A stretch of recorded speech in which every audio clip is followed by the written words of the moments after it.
Yeah.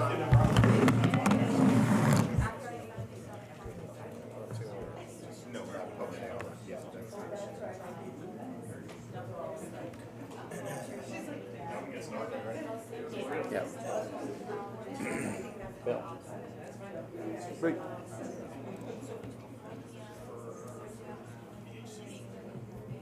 Just started. Good evening. Today is Monday, April 21st, 2025.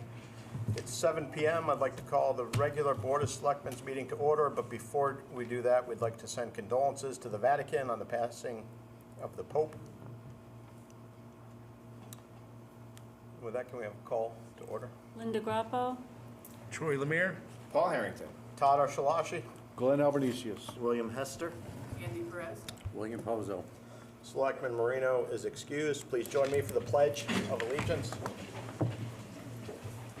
Pledge allegiance to the flag of the United States of America and to the republic for which it stands, one nation, under God, indivisible, with liberty and justice for all.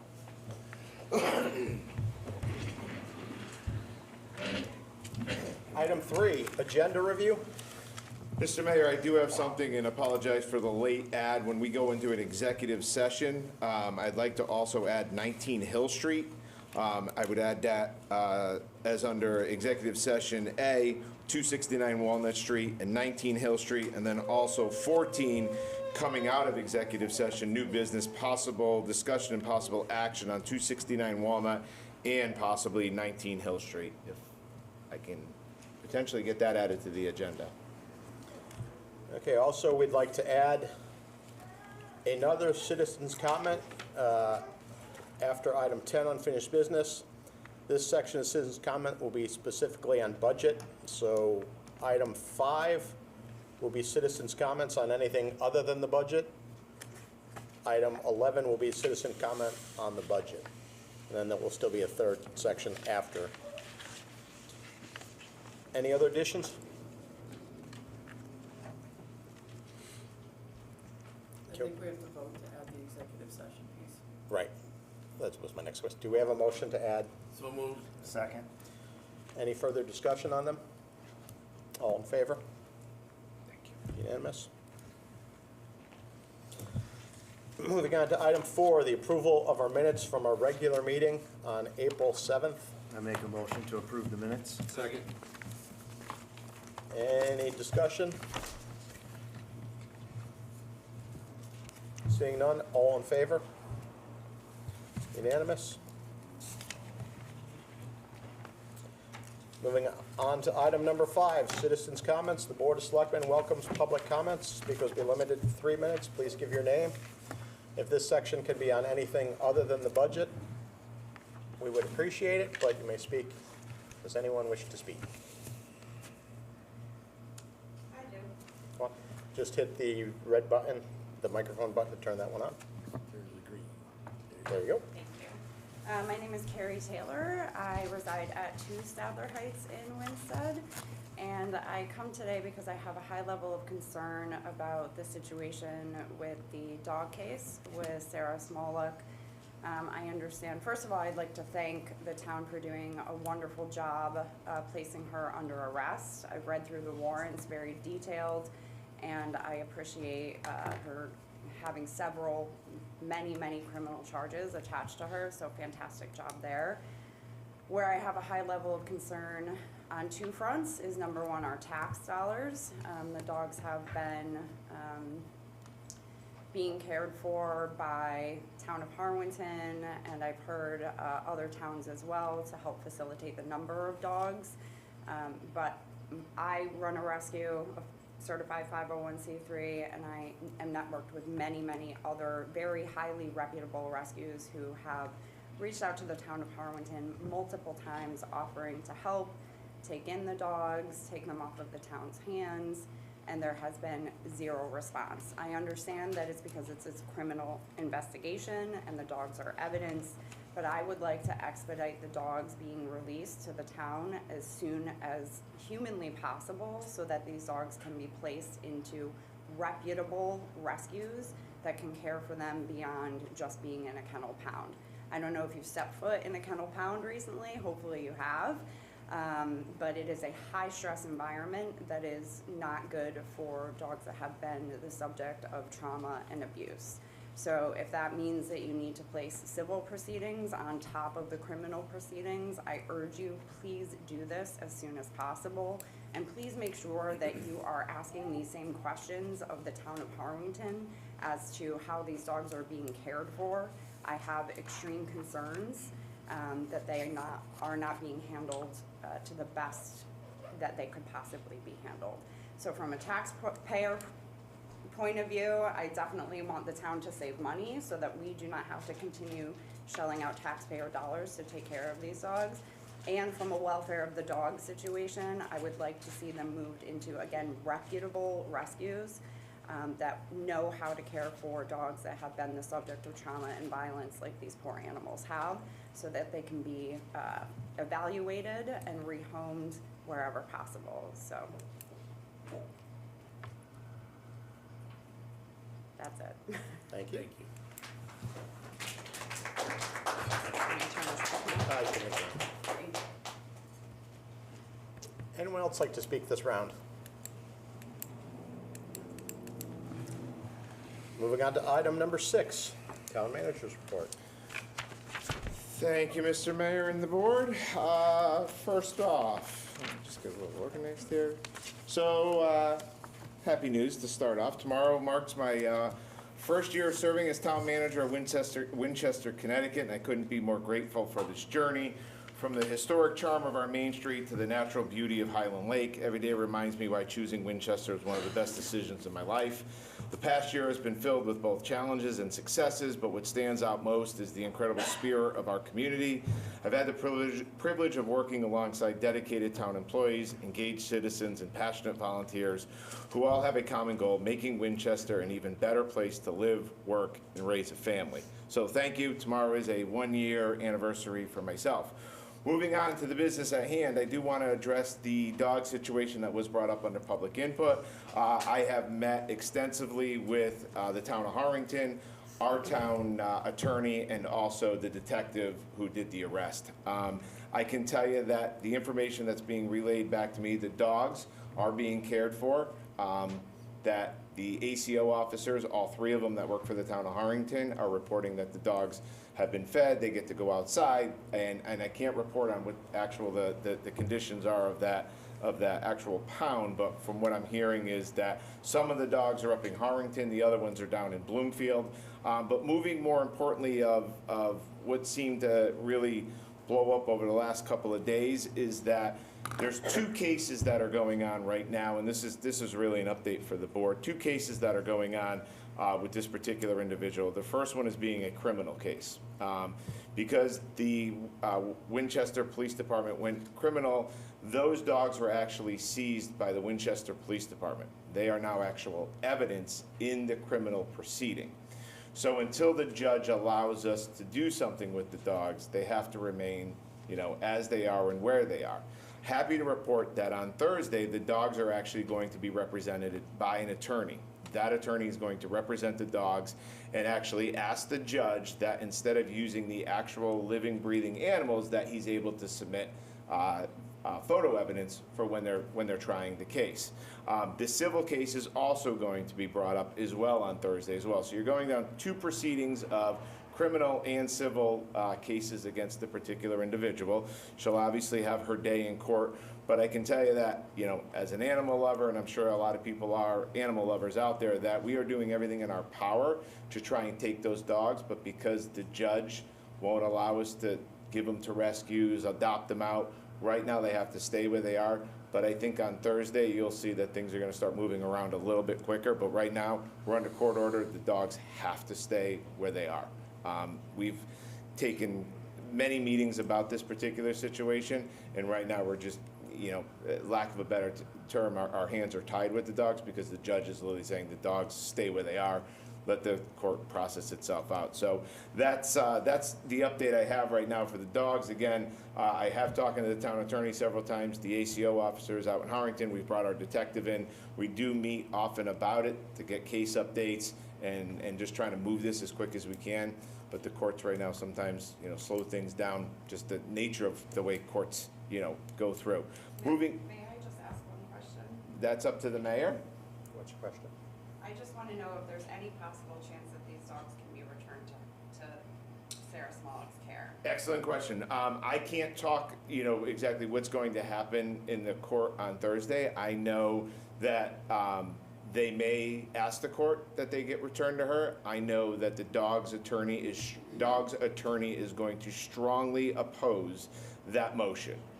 Talking with the detective today, having done cases for umpteen years, he sees no way that the courts would actually do that. But I can't sit here today and guarantee that they can't, but talking with the attorney, talking with the detective, in the case that's gonna be presented on Thursday, they're all saying it can't happen. It may, so I can't guarantee it, but everybody's saying it shouldn't happen. So we'll see where that goes. Yeah. Moving on to a very important infrastructure update.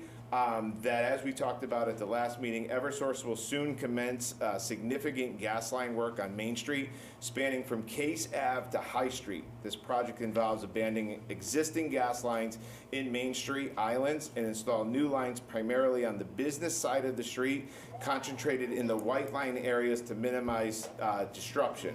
One lane will remain closed during construction. Construction begins at 8 a.m. in the morning, ends at 4 o'clock in the afternoon, Monday through Friday. There will be no construction overnight. There will be no construction on the weekends. 2 officers will be hired every day from Eversource for traffic control, and work's going to proceed in very small, manageable sections, and the CTDOT will constantly maintain oversight of this project. Eversource and the town is working on scheduling an informational session on May 19th at 6 p.m. More on that in just a little bit, not tonight, but down the road. Work will begin sometime early May. Eversource felt that best is that they get in, they start the project, people are gonna get a little bit more questions, and then do a complete informational session for the residents and the business owners in town. Let me now come off of my sheet and talk a little bit more about where the work's gonna be done. The work is gonna be done in the parking section, business side, so this side of Town Hall, this side of the street, where that white line is, that's where the new gas mains are gonna be laid. What that means is that parking on Main Street will be restricted, but the good news is DOT and the town get Eversource to agree that they're only gonna take off about 150 feet sections at a time. They are not permitted to move to the next 150 foot section until the original 150 foot section has been completed. So they're not gonna be able to keep moving down the road until they complete a section, then they get to move to the next section.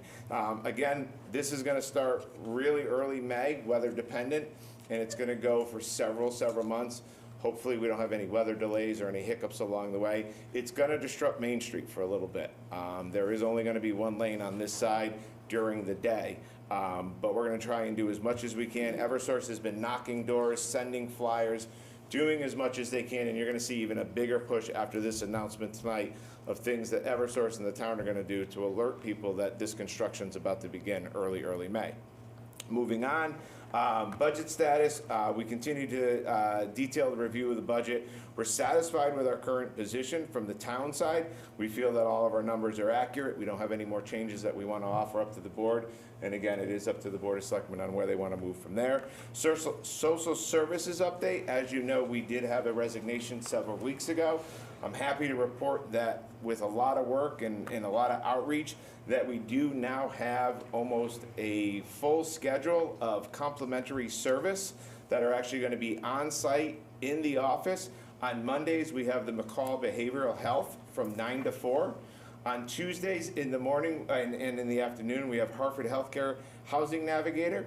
On Wednesday morning, Community Health and Wellness Center. And in the afternoon, we have Western CT Area Agency for Aging. Thursday, we have new opportunities from 8 to 12, and in the afternoon, we have the Youth Services Bureau. And Jen Kelly, our Senior Director, has stepped up and said anything that's fallen through the cracks, she's willing to take on. So a lot of people were wondering what was going to happen, obviously, with that resignation. We made a lot of phone calls, and now we have a lot of outside agencies coming in free of charge to provide, our most vulnerable community members with the services that they may need. So that's an update on the social services. Two other important community engagement initiatives. As you are well aware that we launched Everbridge, and since we have a full room and probably several people watching at home, we strongly encourage all of our residents to register for Everbridge. It's a new comprehensive communication platform. This system not only provides emergency alerts, but also keeps citizens informed about general town activity. Registration takes less than 5 minutes, and it can be completed by clicking the button on our homepage of townofwinchester.org. Scroll down about a quarter of the way, you'll see right in the middle of the page, sign up for Everbridge, sign up for alerts. Click that, register your name, your address, how you want to be alerted, whether it's text, email, or a phone call to a landline. You're going to be in the system, and this is the ability for us. If we run out of water again, hopefully we never will, if we're closing roads, if there's a big storm coming, or just any general community updates that we want to push out, it's a way that we can communicate with you of all the important stuff. Not everybody's on social media, not everybody's checking, the website on a weekend or when they're, when things are going on. But one thing that we all do is we always have our phone handy, and if we send you a text or an email, you're more likely to read it, so it's less likely that you're going to have to go on social media. But please, please, please register yourself, family members, and be in the know of anything that's going on. And secondly, we launched a 10-minute community survey that will help shape Winchester's future over the next decade. This is an opportunity to provide candid feedback about what's working, what isn't, and your vision for our town's future. While email verification is required, all responses are anonymous and confidential. We encourage everyone to submit one thoughtful response to help us guide what decisions we make. All of this information is going to be shared with the board, and it's going to help us decide where we go into the future. If you're in the room tonight, if you grab your phone, if you scan that QR code, it'll actually bring you right to the community vision survey, or you can check it out on our town's website or on our social media platforms. Again, it literally takes 10 minutes. There's some great questions, and it'll help us really form where we go from here in terms of the future. Two more things. Staffing updates. Pleased to report for the first time since I assumed the position, we have achieved full staffing across all departments. Our team continues to demonstrate exceptional dedication and service to our community daily. And last but not least, a point of personal privilege. On a personal note, I'd like to acknowledge what would have been my father's 79th birthday. Though he left us 16 years ago, he emphasized on celebrating milestones remains a cherished memory. His teaching continues to influence my approach to public service and personal relationships. I love you, Dad. Happy birthday. With that, I'll open it for questions. Questions from the board? Just one. The paving, last meeting, you were going to, or get back to see if DOT was going to repave after the gas lines were repaired. Did you, any follow-up on that? When we met with DOT, they're still working out the details of that, unfortunately. The state of Connecticut only requires them to patch the areas that they rip up. I strongly oppose just doing that patch, and DOT is going to go back to Eversource, and they're going to try and at least pave this side of the street, which is the side they're going to rip up, but nothing yet telling us that they're going to repave the entire road So bed on this maybe side. at the informative session that we're going to have in a few weeks, that Yes. can be addressed. It definitely can be addressed, yes. Thank you. One thing I will point out, and that's a great question, Selectwoman Guapo, is when we get into the informational session, and it was something that I really asked Eversource that I wanted them here for, I made a promise to them that we're just going to talk about the gas lines. We can't go anywhere where the public benefit charge is, please, or they would not be happy with me. I know everyone's like, oh, that was my shot. But please, if you do come to the informational session, just keep it to the gas work being done on Main Street. The people that are coming for that are only experts in that and not on the public benefit charge. So, but good question. We should definitely bring that up during that session. Other questions? So Paul, I noticed that the whole entire, both lanes are marked out. They marked our sidewalks, they marked our island. Yep. If they planned on only digging on one side, why did they do limits to their painting.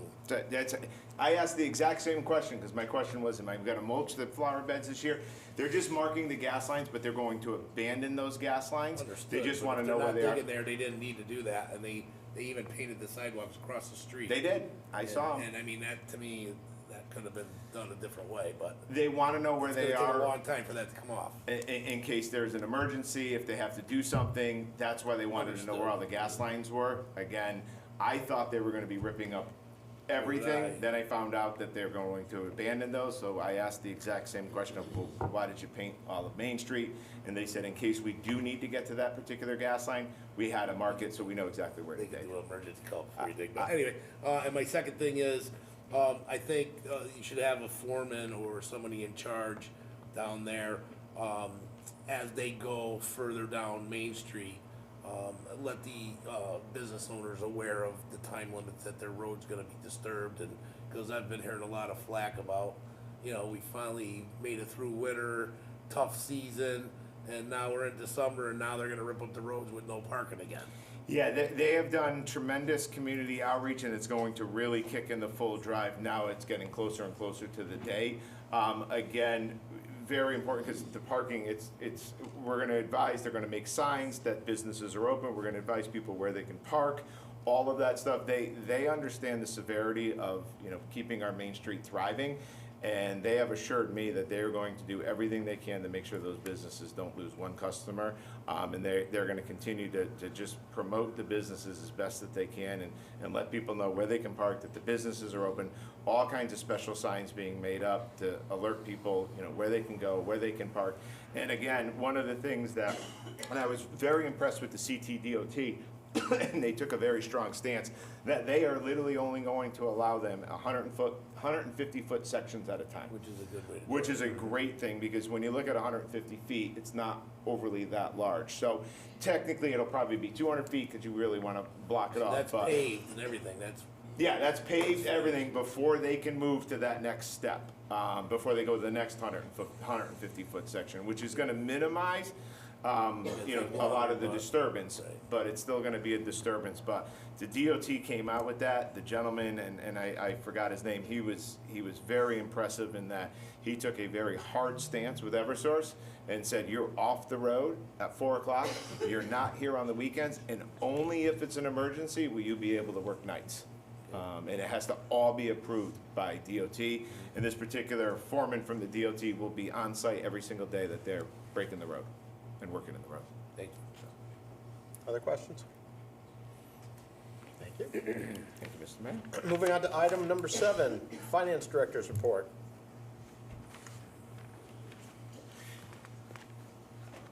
There is a sheet that I provided all of you. It's a big one. It looks like this. And that's what I'm assuming Anne Marie's gonna go through, Well, the sheet. yes. Yes. Well, sort of. That's normally what everybody gets ahead of time. I apologize that you did not receive the financial information ahead of time. I had a little medical mishap that's sort of still going on, so that's why you ended up getting that today. And I'm going to give just a very abbreviated finance report. And of course, my computer is acting up right now, so I don't know what you're gonna get. Do you want one? No, No? that's okay. No, because I can't pull up the capitals is what something's going on with it, but, current property, so we are 9 months through the year. These are the results through March 31st of 2025, so we are 75% through the fiscal year. Our current property tax revenue year-to-date is $27,308,455. We are 99.86% of budget. That's in comparison to $26,434,774 for the same period last year, which was 99.45% of budget. Past due property taxes, $316,219, 52.7% of budgeted. That's compared to $144,374 for the same period last year, 48.12%. Current motor vehicle supplemental taxes are at $285,607. That's 126.94% of budget. That's in comparison to last year, $240,888. which was 120.44% of budget. Interest and liens, 203,872, that's 123.56 of budget, compared to 173,835, which was 103.47%. Total year-to-date revenue, 33,903,615. We're at 83.08% of budget. That's in comparison to 33,864,110 in the prior year, which was 86.53% of budget. Our total year-to-date expenditures, hang on one second. Total year-to-date with encumbrances is 30,144,396. That's 73.87%, compared to last year, 30,336,574, which was 77.52% of budget. I had planned on giving you an update on the 2025, just the monthly capitals, but for some reason my worksheet won't bring up my monthly totals right now. The only state aid that we received in the month of March was a reimbursement on the water project for about $826,000. That was it for the month of March. That's all I have right now. Any questions for her? Thank you. Item number 8, correspondence. Anyone on the board have anything?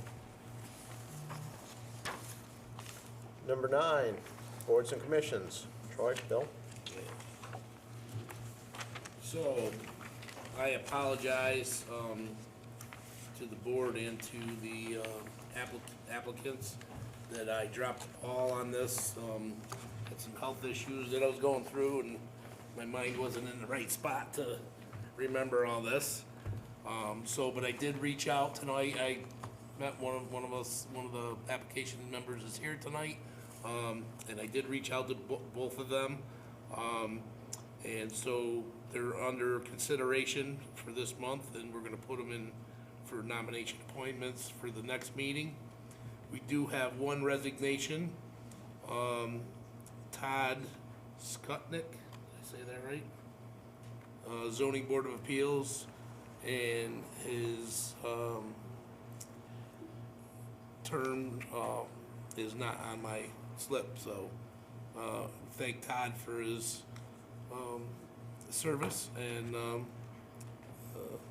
we need people to join our commissions. We have a lot of holes, so if you got some free time on your hands, like coming to a Board of Selectmen meeting, you can join the commission. Thank you. He's not resigning when you guys have removed him. Not yet, but we're gonna get one. Call me then. So the resignation is not a resignation, it's a removal. Paul, you want to speak on that for a minute? Yes, thank you, Mr. Mayor. So the Zoning Board of Appeals alternate, Todd Skutnik, I pulled a few information, but Mr. Skutnik, after several attempts from our town clerk, has been unresponsive. He has missed multiple meetings of over a year and a half of no attendance in the meeting. When I pull up Chapter 81, Meetings, Article 1, Attendance at Board and Commission Meeting, Resignation upon multiple absences, it reads the following: any member of any municipal commission, board, or committee appointed by the Board of Selectmen or town manager pursuant to the town's charter should be deemed to have resigned if the member is absent without excuse at 3 consecutive meetings or a majority of the meetings in a calendar year. This particular resident unfortunately has checked both of those boxes. It was 3 consecutive meetings, and it was all of the meetings of the calendar year of 2024 and the calendar year of 2025. And we've gone several times by phone call and by email. The last email that was sent out was on March 20th, 2025, alerting him that we left a voicemail, and also an email that if he would like to continue to please get a hold of us. The individual, unfortunately, has just been unresponsive. Was that a full-time position? It was an alternate position, Alternate? as it's listed. Oh, it is, sorry. That's okay. So removals we have to vote for, but the charter's calling it a resignation. Do we not need to vote? That's where I was hoping the board members that have been here longer would state it. It's silent when it comes to, does the board take it? Or because, you know, the resignations of multiple, and just so you're aware, this was actually brought up by the ZBA commission. They kicked it to us to take action because they've even tried to get a hold of the individual with no success. So the ZBA was on board with, you know, this board, if they were to take action on the resignation, they would like to see, you know, a seat be filled with an active participant than one just sitting there. This has happened in another town that I worked for as a zoning officer, and I think that it would be a good thing to vote on it. Candy, has it ever happened here that you're aware of? I think the practice is to remove, because that's what we're doing. We're not resigning him, we're removing him. And they need to have it officially because ZBA is a state agency, so it would be prudent to Okay. remove. I'll make a motion to remove Todd Sutnick from the zoning board of appeals then. Is there a second? Second. Any other discussion? I just would add that, just make sure the record reflects it's because of lack of attendance Because of lack of attendance in that at motion the too, meetings please. for the calendar year 2020. Yep. Do that. Any other discussion? All in favor? Unanimous?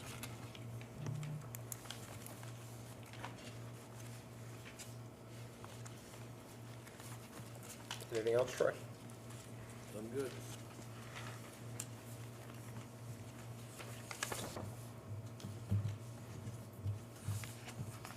We have nothing under unfinished business. Our extra citizens' comment section on the budget. Please remember, keep your comments to 3 minutes or less if possible, and you may speak once in this round. Who would like to speak on the budget? Come on up.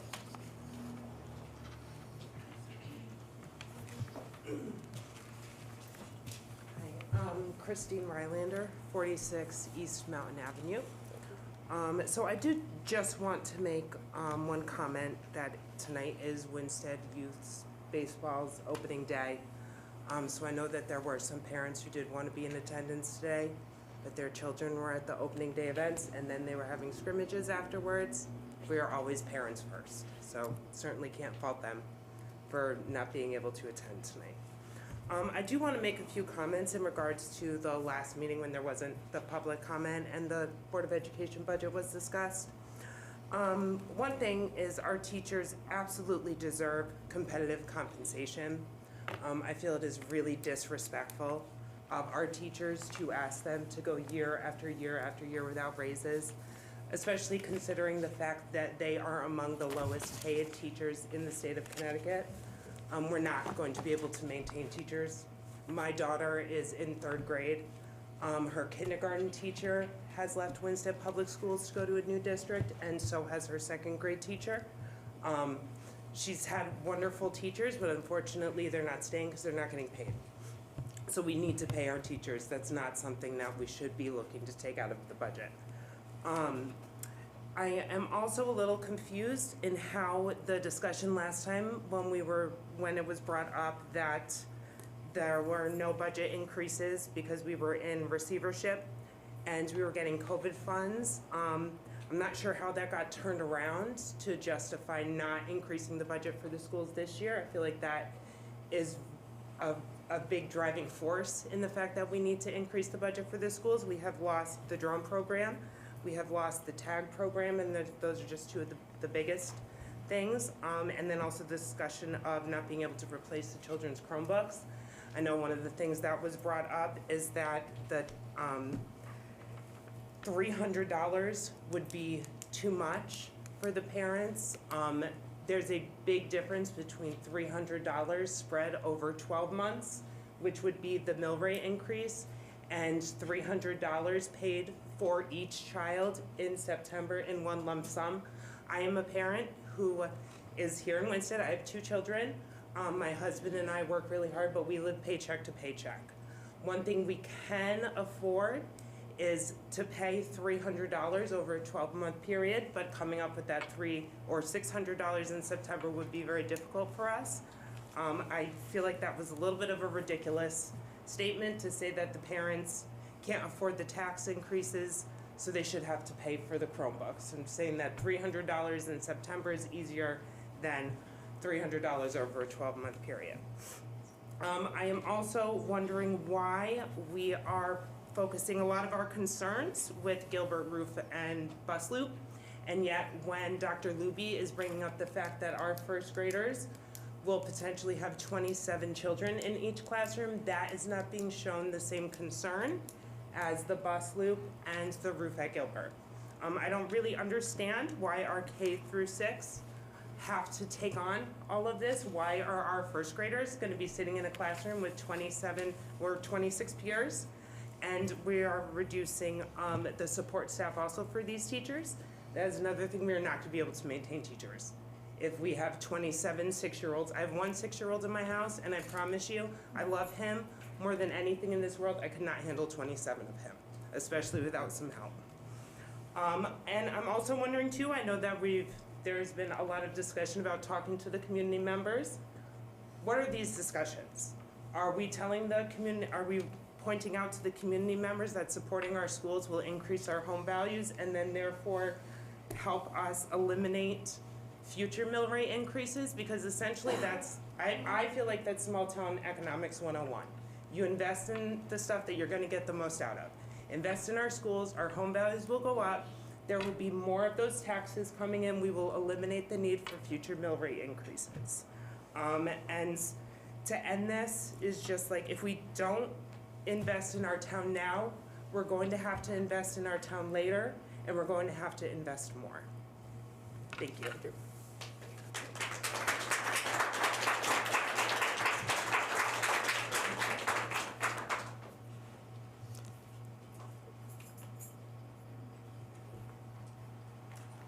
Hello.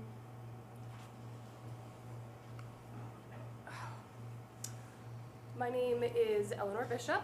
I am here again asking the Board of Selectmen to not preemptively reduce next year's education budget.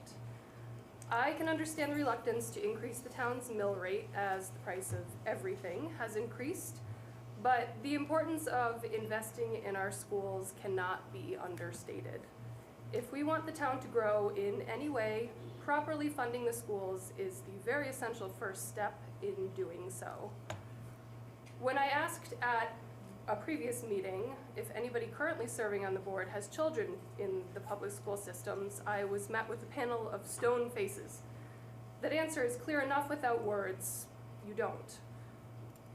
You may not fully appreciate the amount of stress the entire school system is already under before further reducing staff.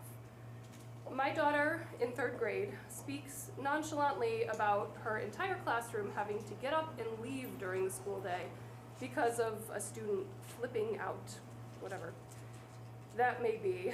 Imagine being the teacher in charge of dealing with that flip out and knowing that there is little to no backup support from behavior interventionists, paras, or even other teachers because they are already understaffed. Again, how long can we expect our teachers to work like this, with no raises in sight and only increased responsibilities? The remaining staff we haven't already fired will leave for better positions elsewhere, and our school system will be back in the hands of the state. I suppose then the problem we worked so hard to fix will be off of your plates. Is this the result you're looking for? Selectwoman Grappo said it best at the last meeting. It's time to move forward. We, the Board of Selectmen, and the citizens of the town need to trust that the Superintendent and Board of Education are the experts here. They've presented a clear, reasonable, and thorough budget for us all to review. Please put the vote out to the town before reducing anything further and let the people have their say. Perhaps flags along Main Street are more important to you all than properly supporting our youngest citizens. Please don't let this be the legacy your leadership leaves our children. Thank you.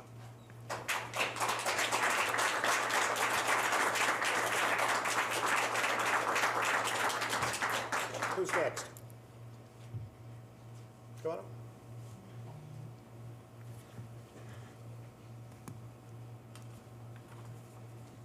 Candace Bouchard, 135 Riverton Road. I'd like to ask the selectmen to put the same amount in the capital budget that Gilbert School is putting in theirs, $386,000 for their capital projects. I think the school should, the town should put that same amount of money in the capital improvement plan for the 42-year-old roof at Gilbert. So, at Pearson. So it's almost like a sinking fund. I know we can't afford the $900,000, but I think you should switch some of the programs that you have for capital improvement for the town and put it towards the school's roof. Thank you.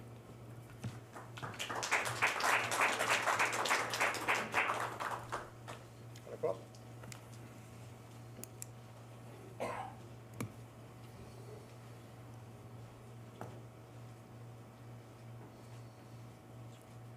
Hello, Kevin Bishop from 59 Hinsdale. I just want to start by saying that I appreciate the job that you all do as selectmen. I know you volunteer your time and your energy to be stewards of our community, and that you often get a lot of pushback for that. I know you each have unique skills and experience that you bring to this board, and that's appreciated. I have some concerns about the experience necessary to put forth the education budget and particularly to slash it.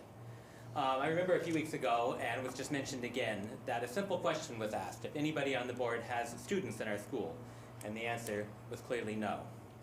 So therefore, I'd like to remind you that the Board of Education is an elected body of residents who are very knowledgeable with the needs of our schools.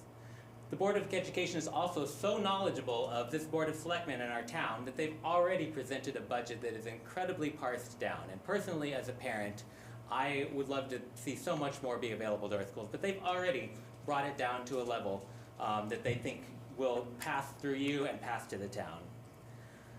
I'd also like to remind you that our wonderful town manager, Mr. Harrington, works day in and day out to create and maintain our town's budget, and he knows more intimately than anyone. And Mr. Harrington gave a wonderful presentation about the budget and concluded, when I was here a few weeks ago, that we must invest in our community if we want it to thrive. I'd also like to remind you that Dr. Julie Luby is an experienced superintendent whose full-time job is to make sure our students have what they need. Since no one on this Board of Selectmen has a child currently enrolled in our schools, and no one is a current educator as far as I know, we have to trust the experts who we have. Therefore, the Board of Selectmen should not stand in the way of our town voting on the budget exactly as presented by the Board of Education. Cutting the budget preemptively is taking away the power of the people in this town to decide for themselves. It's taking away the power of the parents and everybody who supports our children.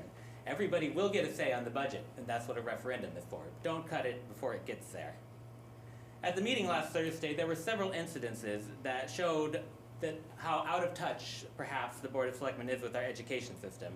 Mr. Marino, who's not here, seemed very gleeful when Dr. Luby put up her list of things that worst-case scenario would be cut. It seemed like no problem to cut a preschool position and face what's going to happen in fall. You're going to get calls from parents who are angry that they don't have a place for their kid in preschool. It seemed no problem to increase class sizes while reducing paras and support staff. No problem. Another thing that confused me, Mr. Lemaire, you said that 4 households of voter per student would have to vote. 4 households per student would have to vote yes. I don't think that's really correct, because I looked at the past referendum votes. There's always a steady 700 no's.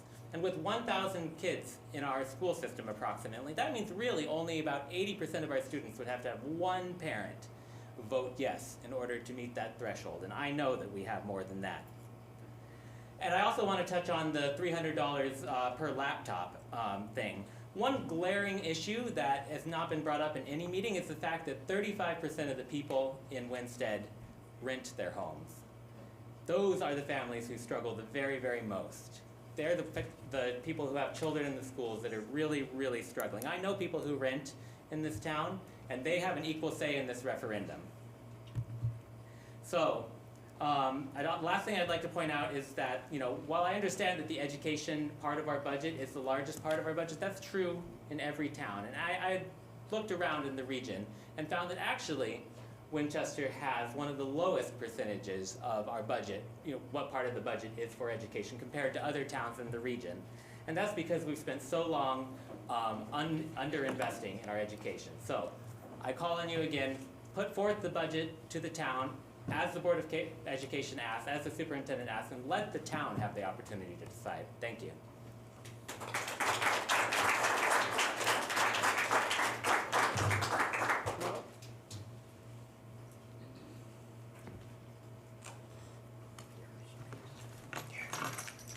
Liz Reyes, 206 Gilbert Ave.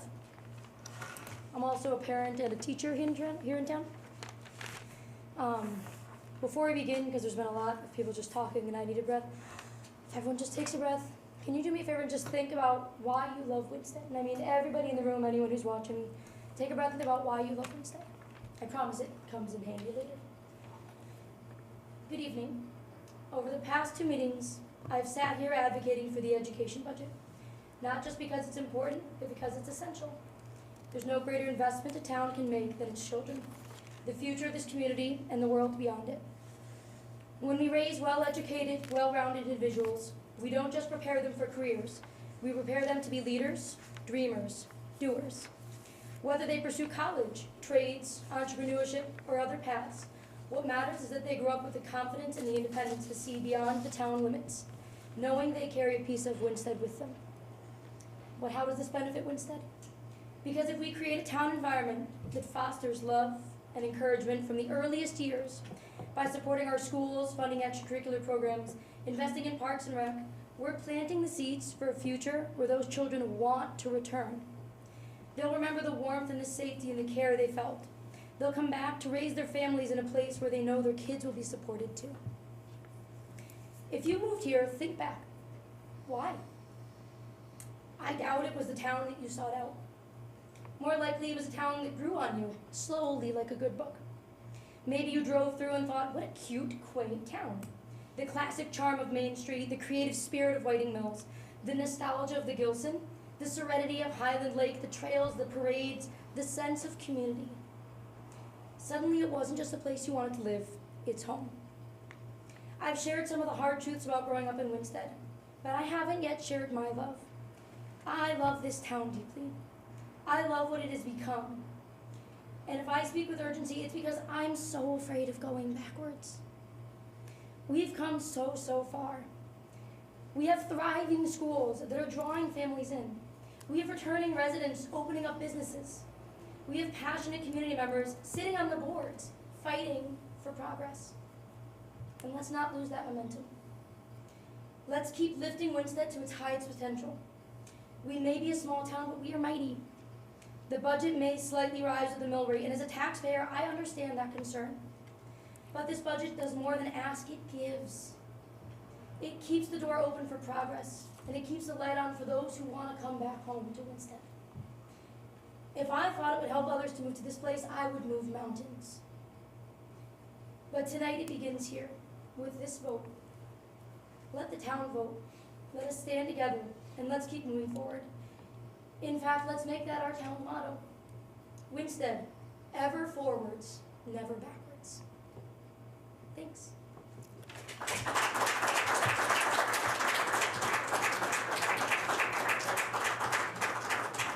Come on up, Bill.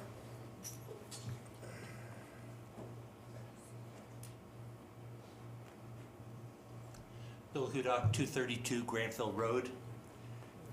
I think we have to be really clear about what the source of our problem is here. The cost of everything is going up, we know that. But the problem that we have here is that our tax base is actually not going up. And that is really the root cause of our problem. We don't solve it by cutting the bone as well as the fat. We don't cause it by removing programs that are going to actually help attract the tax base that we need to grow the grand list. What we have to do is make an investment. That's going to require courage. And as many of the people here have said, let the voters decide. If you cut the budget too much, a lot of people are just not going to come out for the referendum at all. We've seen that in previous years. And yes, we can cut and we can cut and we can cut. what do we end up with? A smaller tax base. A place that people don't want to be. I encourage you to have the courage to offer the budget to the population, let them decide. If they decide no, then you've got a clear answer that even the minimal budget that the town manager has put together, that the superintendent, the Board of Education have put together, won't fly. Okay, then we have to deal with that. But by cutting it prematurely, we take that away from the taxpayers. I don't think that's fair. In many places around the country, the education budget and the town budget are separate, and they're voted on separately. That's not our charter here, I recognize. But it was done in many of these places just for this reason. That a Board of Selectmen, County Council, whatever it's called in that place, will frequently go to the area where there's the most money and say, well, of course they can cut their budget somewhat. The reality is you can't. Sometimes you're into the bone. And let's face it, nobody wants to have broken bones. So I encourage you to do that. Thank you.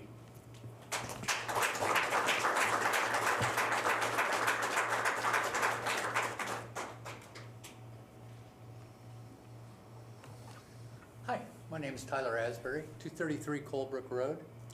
I would echo what the gentleman before me said. I moved here 2 years ago.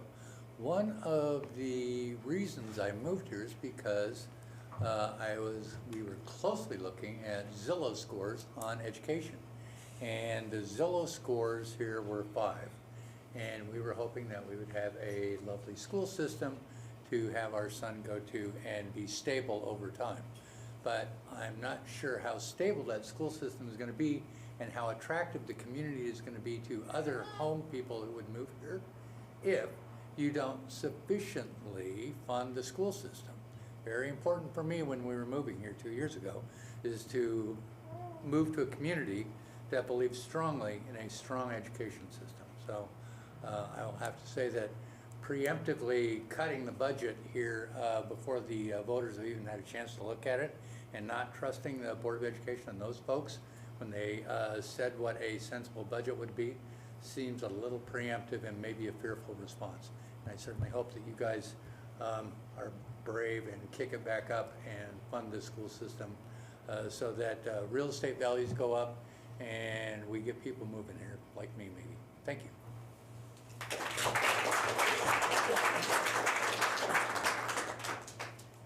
Anyone else?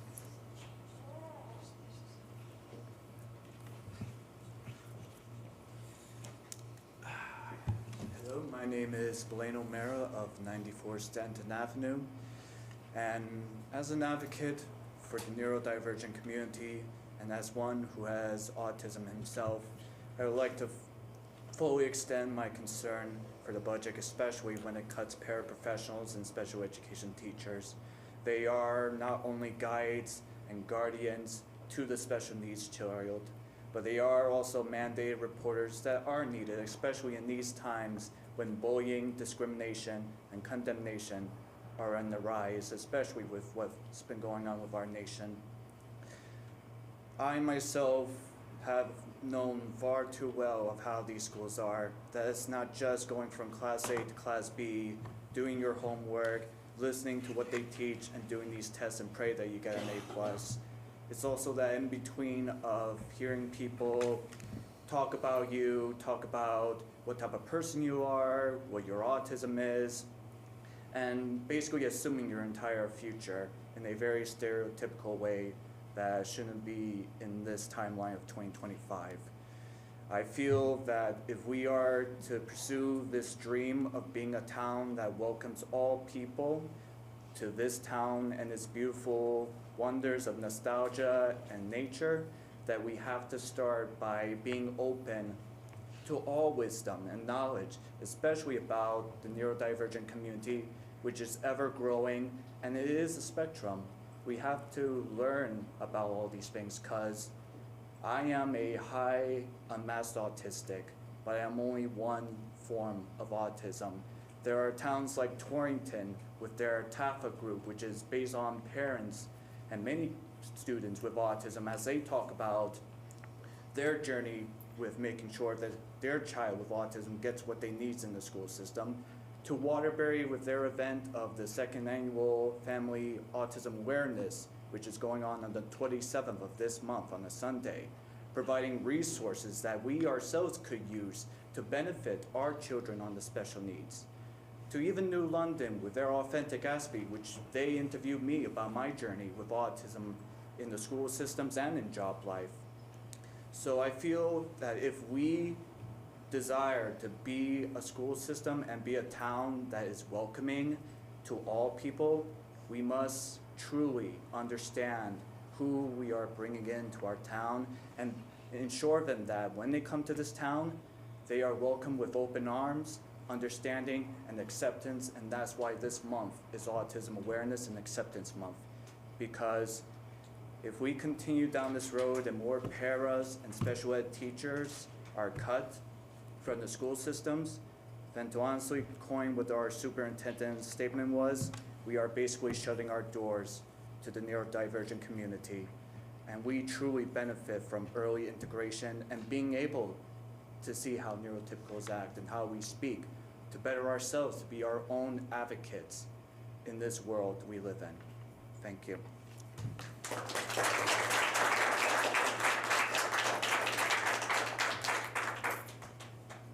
Anyone else?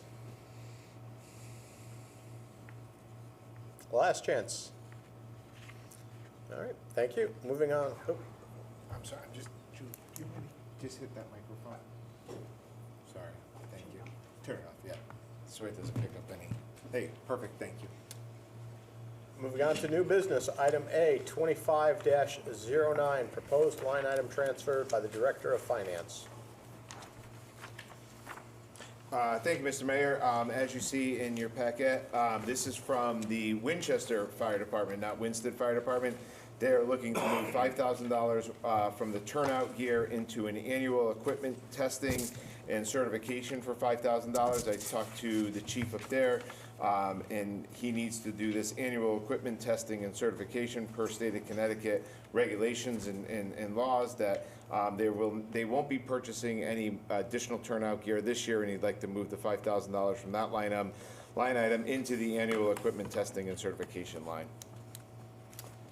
I move that the Board of Selectmen approve the line item transfer of $5,000 from 1-219-848-0004-000 turnout gear to annual equipment testing certification 1-219-848-0009-0000 in the amount of $5,000. Thank you, Troy. Is there a second? I'll second.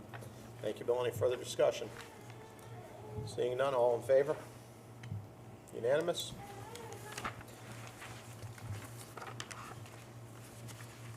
Item B, discussion and possible action to move the budget to town meeting. May I start this? Thank you. Katie?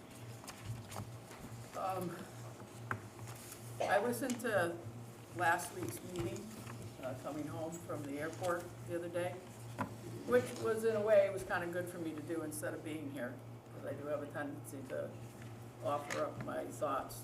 So I learned a lot. It also made me think a lot. I'm a 37-year educator with degrees for teaching, being an administrator, and I also have my superintendent certification, which I did not use but do have. We wish we all had more money to do all the things that we need to do in town. It's not the first time we've had these discussions, probably won't be the last ones. But what I started thinking about was, well, I'm really good at math usually. I was in high school, and writing wasn't my big forte, but math was. I know these budgets inside and out for the most part. And it seems to me that when we looked at things, there's some set of beliefs here that subtraction's only supposed to occur in one place. The conversation that took place at this board meeting and has been taking place is I called it the epitome, but I also use it as the illustration of why K-6 continues to struggle and why their buildings look the way they do, except for the new Hinsdale, and why the budget has come to this. And everybody keeps talking about student achievement. Everybody. They always want to know why the scores aren't up. Everybody talks about it.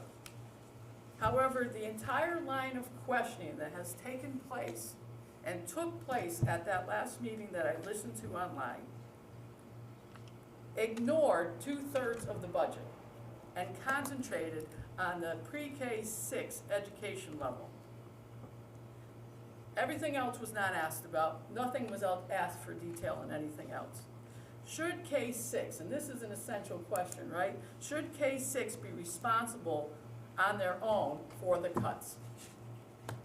I don't believe they should be.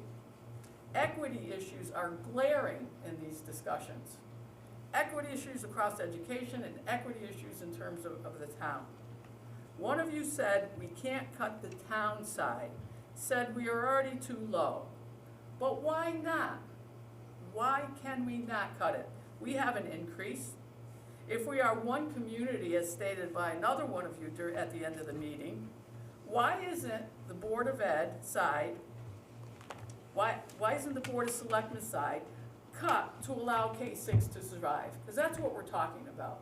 They're not bringing these numbers to you. I listened to the questions that you asked Superintendent Luby. You didn't ask him of anybody else. Are you aware that all 712 special education comes out of the K-6 budget that they can't do anything about? They can't cut that. Transportation and other costs are carried in the K-6 budget.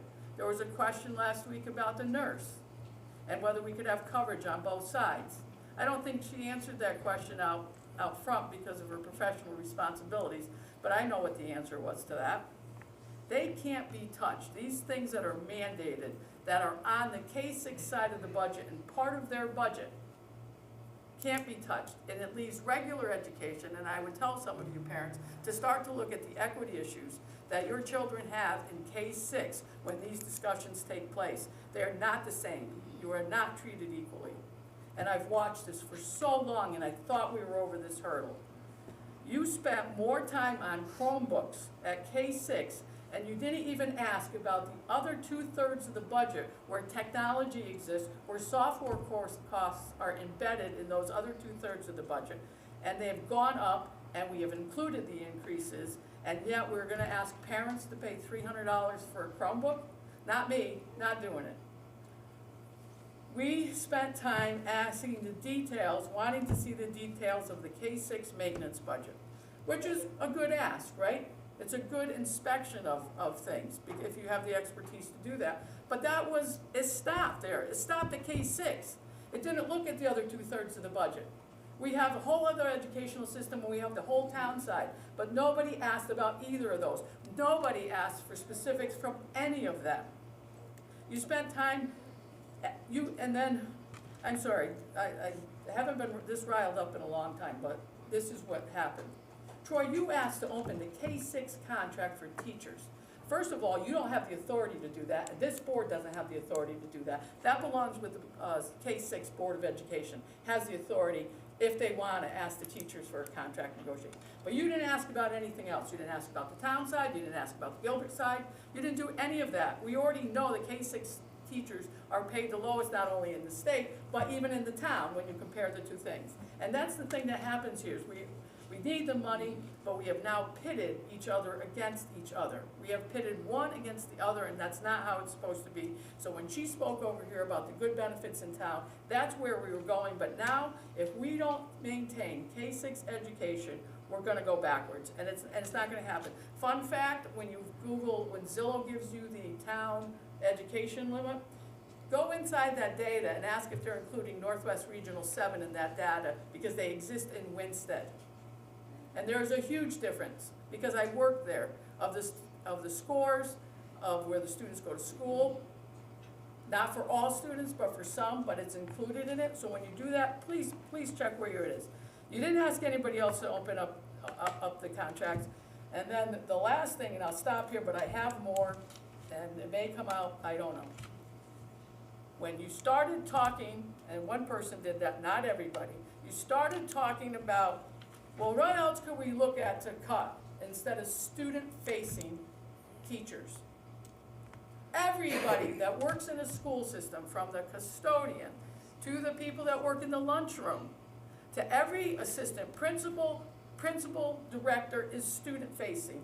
There isn't one time when I was a principal that I wasn't facing students. Not only wasn't I facing students to make sure they were getting the best education that they could, that the curriculum was correct with them, but I was facing parents. I was facing my Board of Education to make sure we were doing it all right. So there should be no notion that anybody that is hired in a school system is not student-facing. Because it'd be like going to into a business and asking the accountant in the back room, let's just cut the accountant in the back room because they're not out here talking to the customer. Everybody's customer-facing. Everybody's student-facing. And I think that we need to start looking, if you want to make cuts to this budget, then we need to start looking at the other sides of the budget, because it's all supposed to be one.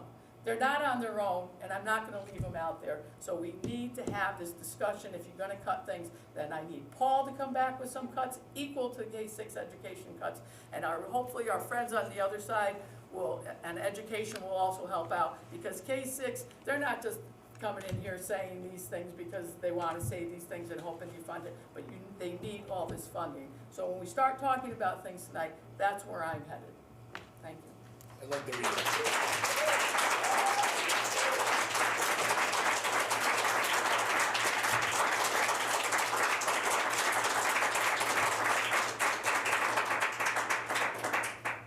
First of all, I'd like to rebut a couple of things because the finger was pointing my direction.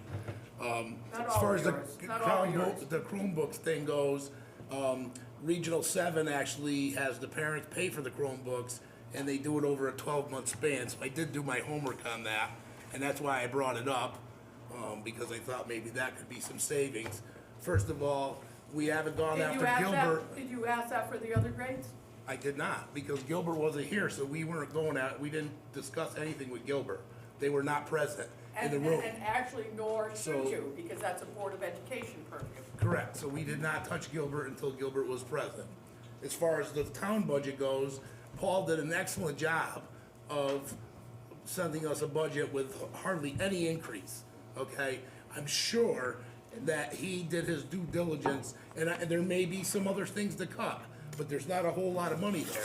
The big money that's causing the 1.91 increase is the school system. Well, because so they're that's larger. why I went there. They are larger.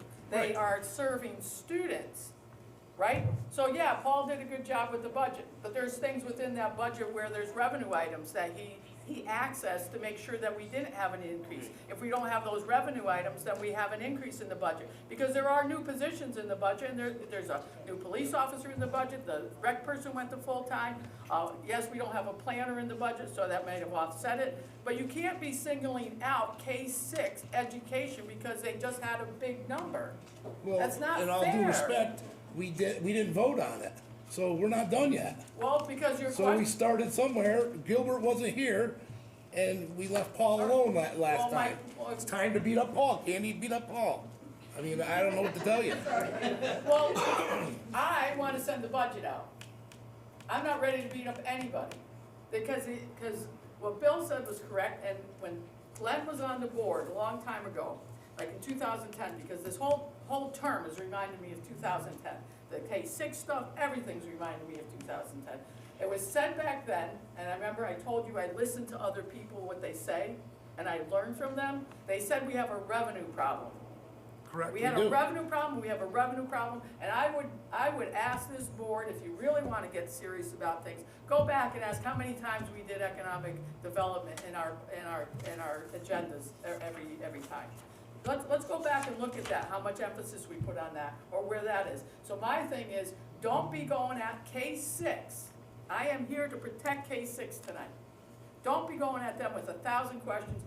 Please don't take Superintendent Luby, who has asked every question under the sun, and I don't know that I could have answered them that well that she did with the poise that she has, but I would think that we should look for it, if we're gonna reduce the budget to go to the public, and we wanna get it lower, then we need to look at the entire scope of everything, not just K-6, can you have parents pay for Chromebooks, can you cut anything else? Are you sure you looked at every other little tiny thing under the sun? Did you go and call all these people to make sure that you have the lowest number? The questions that happen multiple times, it's like she didn't do it. And I know she did it. Well, in all due respect, again, we've only had 2 years on the board, you've had 20 years on the board, and you brought us to this situation. Your boards prior to this never funded the school system. Okay, you wanna talk that? Well, let's talk fund balance. Let's see who leaves the most money, who left the most money in fund balance, and who has depleted it most, if that's how you wanna talk about how the board works. The superintendent choice. said it last The year, it was board not does- funded prior years. She said it. All right, let's tone the board down a little bit. We're getting So a Troy, little heated here. don't go there, because I'm going there, that's where it I'll is. go there You put us all in this night. position. We know what he put you in this position. You did. Economics put Hate to you tell in ya. Economics put you in this position. Your group that voted to put out no signs, you sat here on the board, except for you, put the budget out there, and then you put out no signs to drive the budget down. You drove the budget down the first time on purpose, even though you sat here and said, yes, we approved the budget, except for you. Correct. Right? So that's fine that you did that, but you can't be treating this board as, well, you did this that last time, and then you did it this time. And you can't be saying that everything that's happened here, and you have said it before, you've said it multiple times, that it's what we all didn't do in the past. Well, there are a lot of Republicans that sat here in the past, there's a lot of people that sat here in the past, there's been a whole lot of that's been here. But tonight, I am supporting K-6.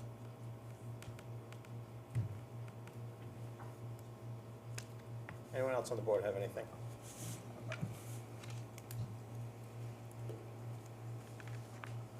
At the end of the day, it's this board's job to move this town forward in the most economical and reasonable sense. We need to do what's best for every student in town, as well as every resident.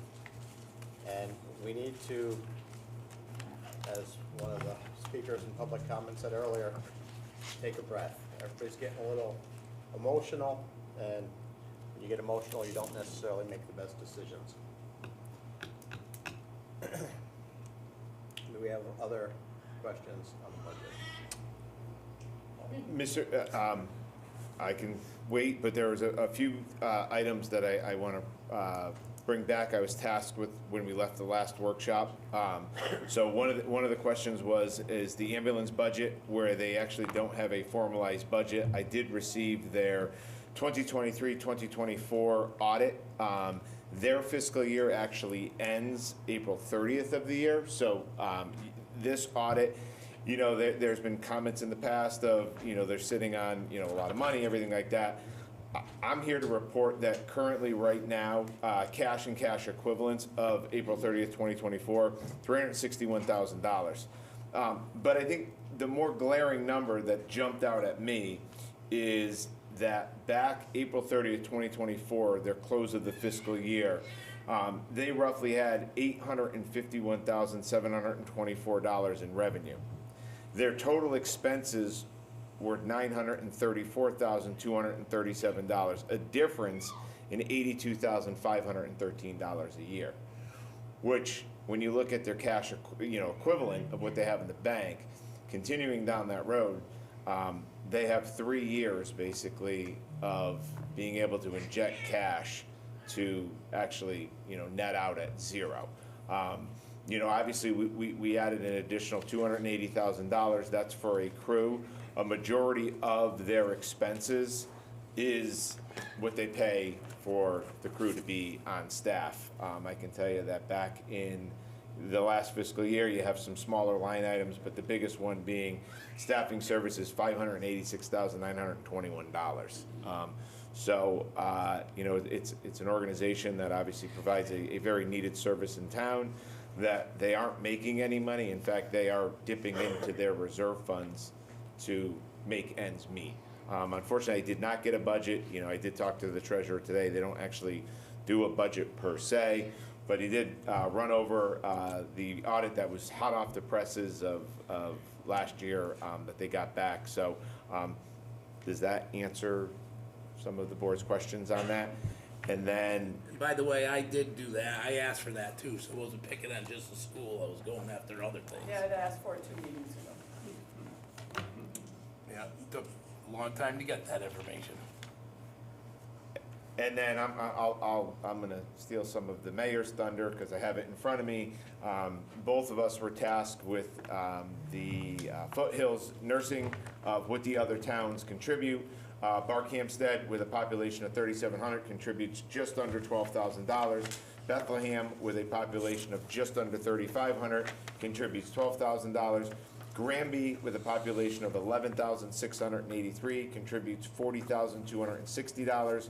Heartland, with a population of just under 2,000, contributes $11,027. Norfolk, with a population of 1,588, population, contributes $13,052. And Winchester, with a population of 10,222 people. Last year we contributed $34,000. As you recall, that there was a proposed cut of $24,000 in the budget.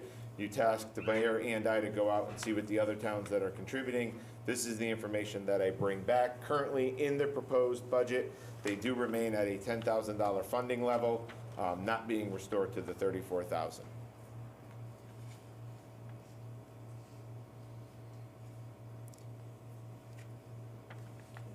Anything else? No, that's all I have. And I guess I'll note, for those that weren't here, it was a decision that it wasn't a complete town manager decision, although it is a proposed budget that I pushed forward. That was with consultation with our social services director at the time, and also looking at their financials that showed a very, very healthy balance. We thought that they could take a little bit of a reduction. Clearly, they spoke with me, they spoke with the mayor. There's some factual data there. I leave it up to the board to debate, discuss, and that's what I had on my list.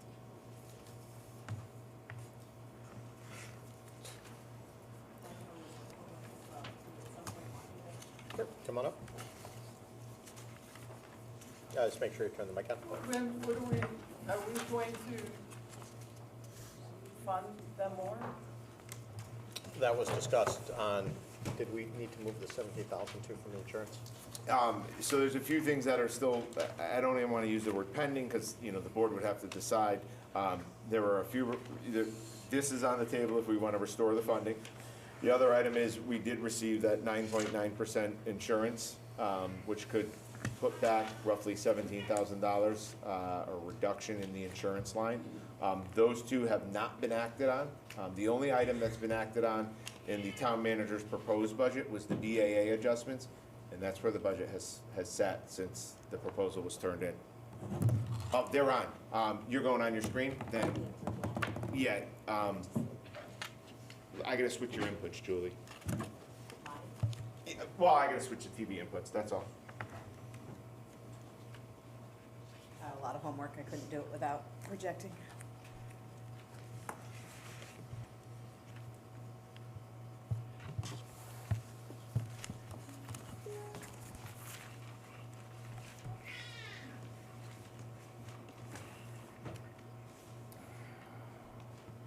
While Paul's setting those up, I apologize to you, I had hoped to be able to meet with you today.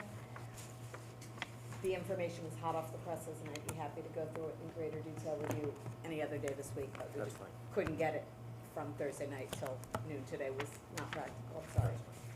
And I wanted to say thank you to you. I met your colleague or associate, Sent it to you. Chris, the roof manufacturer, I guess he makes the product, was a really knowledgeable and interesting fellow. Yep. He's been up on the roof, he did a few things, he met with Dave, our head of maintenance. I chatted with him for probably a half hour to an hour as well, learned a ton. Seems like he'll be a great resource when we reach a point where we're prepared to go forward. And sounds like he may be able to guide us. He said one version of the story might be the 1.8 million that we have, but that would just be a coating. To actually do the roof, he thought was gonna be like 4.5 million. So, it got I sent worse, you the not wrong better. guy. It got much worse. I said, is my 1.8 reasonable? And he was like, yeah, how big's the roof? And Dave said, it's 90,000 square feet. And he choked and he calculated and said, oh, that's about 4.5 million. So maybe our initial estimates are more about coding, not redoing, but, so we have a lot to learn. Yeah, there's a lot to learn on that. But he was definitely a great resource, so thank you. You're welcome. Thank you for the opportunity to follow up. I wanted to say thank you to everyone who's come out to speak. First of all, I'm hiring this one as my speechwriter. Regardless if you agree with her or not, you had to be struck by the beauty of her words. I'm floored, Liz. That was beautiful.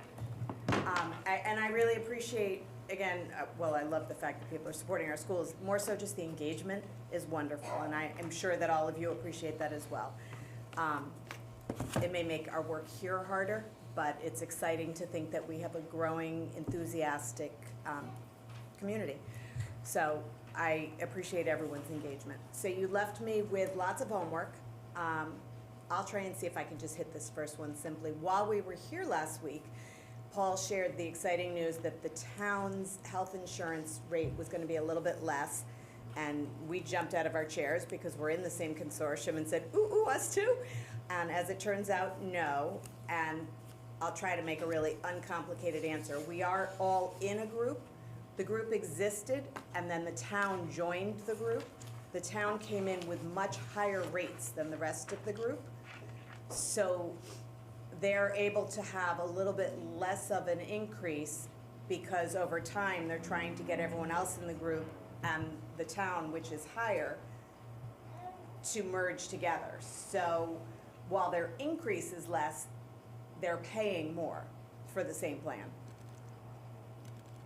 So no, we're not having a matching drop in the rate. You look puzzled. I didn't say it well. We can take it offline and Yeah. confuse it. Email. Okay. That's how Brown and Brown explained it. That's the simple explanation of it. I'm sure Nancy could do it greater justice, but in the spirit of there's a lot to do tonight. So no, we don't have, unfortunately, a matching decrease. The next request was, and now my answer I don't even like anymore because the point is right that everyone in the district is front-facing.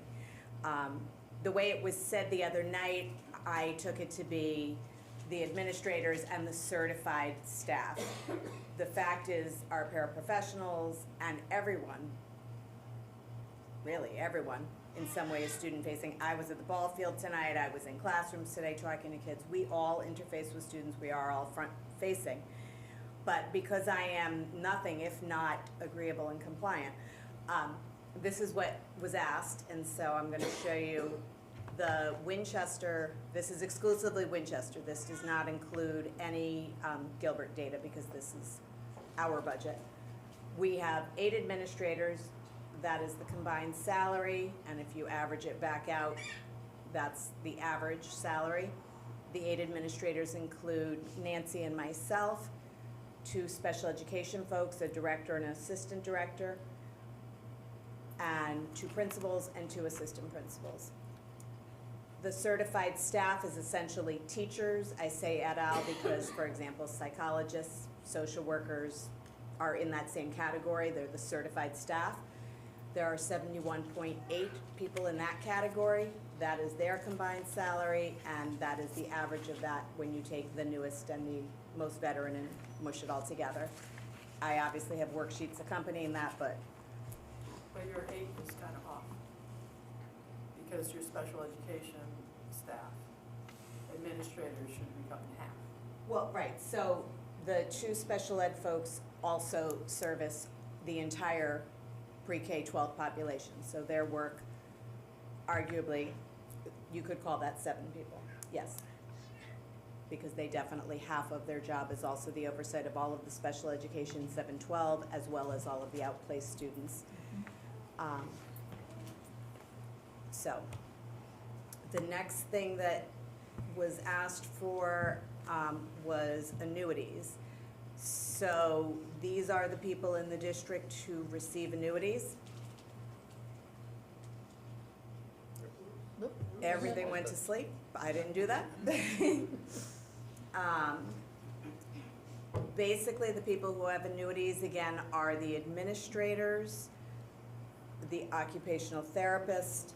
By the way, these annuities are for the current school year, and I couldn't do this worksheet for what's in the budget because some of these have not yet been negotiated. So in the budget, they're listed in the category of unawarded reserve, because until you sat with someone and awarded it, you don't want to go putting a number out there and then. So these are the current year. So in addition to the administrators, you'll see an occupational therapist, the central office team, and our champs person.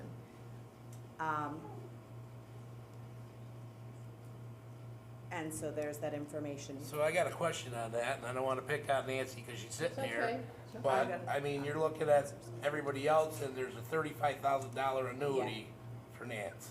So one of the things, if you go back about 3 contracts for Nancy, she took a piece of her salary and switched it over to annuity. So typically you look at that and say, here's the salary, and then the annuity is extra on top of that. But I put the total because it's really what tells the story, regardless of which category you put it in. So Nancy's total package was 160. At one point, hers, of that 35, 16,000 of that should be in the salary column, but she elects to reduce her salary and put it into her annuity.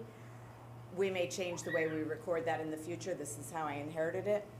But, so it isn't, I mean, it is 35,000 going into her annuity. Good on her for making smart retirement decisions, but it, does that make sense of it for you? She's making smart And retirement. there was one year where it looks like her annuity went up exorbitantly because she elected to move a chunk of salary into it. So, okay. And the salary drops precipitously too. Correct. Yeah. Correct. Okay, facilities spending detail. Do you want me to put anything on the screen, or you want to just hand that? Nancy is going to speak to, Bill, these were the questions related to the lines of the budget that come under town support for education. So Nancy has this piece of it. I ran out of time, I had to get down here for the meeting, so they don't have holes pinched in them, so sorry about that. And next year, now realizing we will include this as part of our line item detail. It didn't hit radar for me because that's like ours, not ours, but. I'm sure it is. Thank you, Nancy.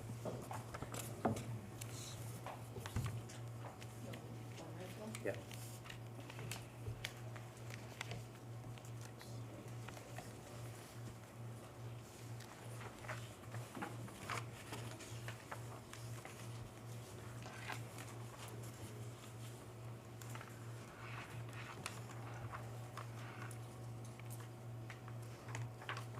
Are all of these in the spreadsheet that you shared? Maybe I can, as you go through, I can probably project. You're gonna have to jump around, because it's That's not in fine. perfect order. Absolutely fine. When you get to these, I'll. Yeah, but do you want me to read through all these? Well, why don't you explain what we're looking at? Okay, well, I mean, it's very similar to the package you already got. You've already seen the big summary of the town's support for education, because that was in the first document that we gave you. And then we split it out just like you had your appropriated budget done, where you've got a summary of the object code categories. So for example, property services is a chunk of the town support for education, and so it has the summaries of what was in town support, which has evolved over time. In some years, some of the pieces have actually still shared in some of the historical information, mostly in 2023. But more and more of it was moved into the town support, so it's all in the same place and not spread between 2 funds. And then there's more detail attached to it as you flip through the pages. I mean, we get our sewer bill, water bill from the town of Winchester, just like everybody else does.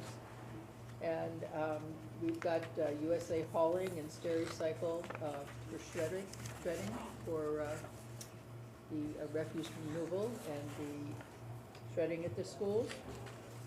Snow removal is a bid, And this is the first year of a 3-year contract with B&D Landscaping, and they are holding the rates the same through the contract. Nancy, the question was asked, and I didn't know the answer, somewhere at a past meeting. If we don't have that much snow and they don't do that much plowing, are we paying this full amount, or this No. is? No. Okay. No, So it's we are per- paying by actual Yes. usage, and we would end up paying more. So it's really, as I recall, I read the contract, it's a per storm Yeah. amount. Yep, Which is yep, good. that's exactly right. And I have declared it end of snow season because It is. baseball started today, and so that's it. We're done. Good, So, good. no more future expenses. The vehicle operation maintenance, I mean, you saw that 2012 pickup truck is in the capital plan request that we did give you, and at this point it's being held together with duct tape and bubble gum, so hopefully we can scooch it through another season, and it doesn't crump out on us. The copiers are a combination of Canon Financial Services and Ryan Business Systems. That was bid earlier this year, and it's a 5-year contract. We had about 7 or 8 bidders that came in with bids, so it was a very well vetted. In the property services section, we Oh, have. you're jumping all the way down. I'm sorry. Okay. Am I going too fast? I couldn't find you, and now I know why. You jumped into the 500s, Okay. right? Yeah. Okay. So in property services and general liability insurance, we partner with the town through Aquasure, which was previously HD Seeger. And we do that for the liability and also workers' comp. The communications, that's a combination of our cell phones, our internet service, and our office and classroom phones that are supplied by Frontier, Charter, and Verizon. Postage is Pitney Bowes Financial Services. We have one postage machine in central office, so we have control over exactly who is using it and what they're using it for. And then the postage is done through purchase power. The supplies include electricity, natural gas, and maintenance and cleaning supplies. And if you go to the custodial maintenance supplies, you'll see that we have a very constructive relationship with Hilliard. And they've been really great about working with us when a piece of equipment breaks, trying to find a piece of equipment that we can afford without breaking the bank. Because some of our stuff is pretty old. Our natural gas is with Eversource. And last but not least, our electricity, we're combined with the town broker, and Tom works with me on that. And we also have a solar agreement with LSC Fund 1 2020 Project Holdco LLC. And there is a solar farm that we get a credit offset on our electric bill monthly from that solar farm. But then we also have to pay for the electricity that the solar farm's producing. So it's not a huge net savings, but it's something. We'll take it. It's a little over $8,000 total. And that is a speed course in the detail of town support for education. And one of the things, Bill, that we did pull together is the spending. Did you do the current year or last year? The current year, right? Oh, yes, The yes. actuals. Yes, yes, yes. Because obviously the budget, you can't have actuals of what's gonna break. So we did pull together, and I'd be happy to sit down and go through those with you. I'm happy to share them with the full board, but it feels like you're probably the one who has the most interest and background to really know what you're looking at. And perhaps to offer advice on. To be perfectly honest with you, these numbers, I'll give you credit for maintaining 2 schools that size with this size budget.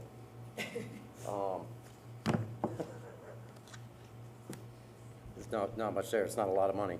Nope.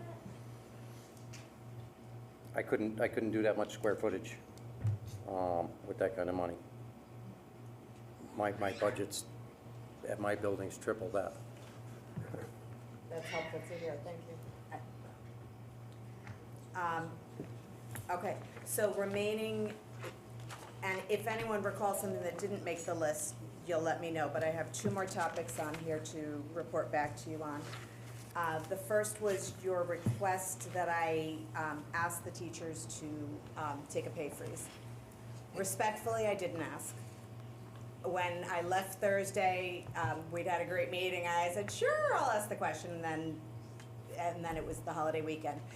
First of all, just from a practical standpoint, if I had asked the teachers union this morning to take a pay freeze, they would have had still to put it out to their membership, hold a meeting, take a vote, so I wouldn't be able to bring you that today. But more importantly, I found myself wondering, was that something we were doing across the entire town? Were all the departments taking pay freezes? Because although we may have the biggest increase, that's not the teacher's fault. It's not their salaries driving it up, so why would we put it on their backs? They're already in the bottom 2% of how they get paid in relationship to their peers across the state.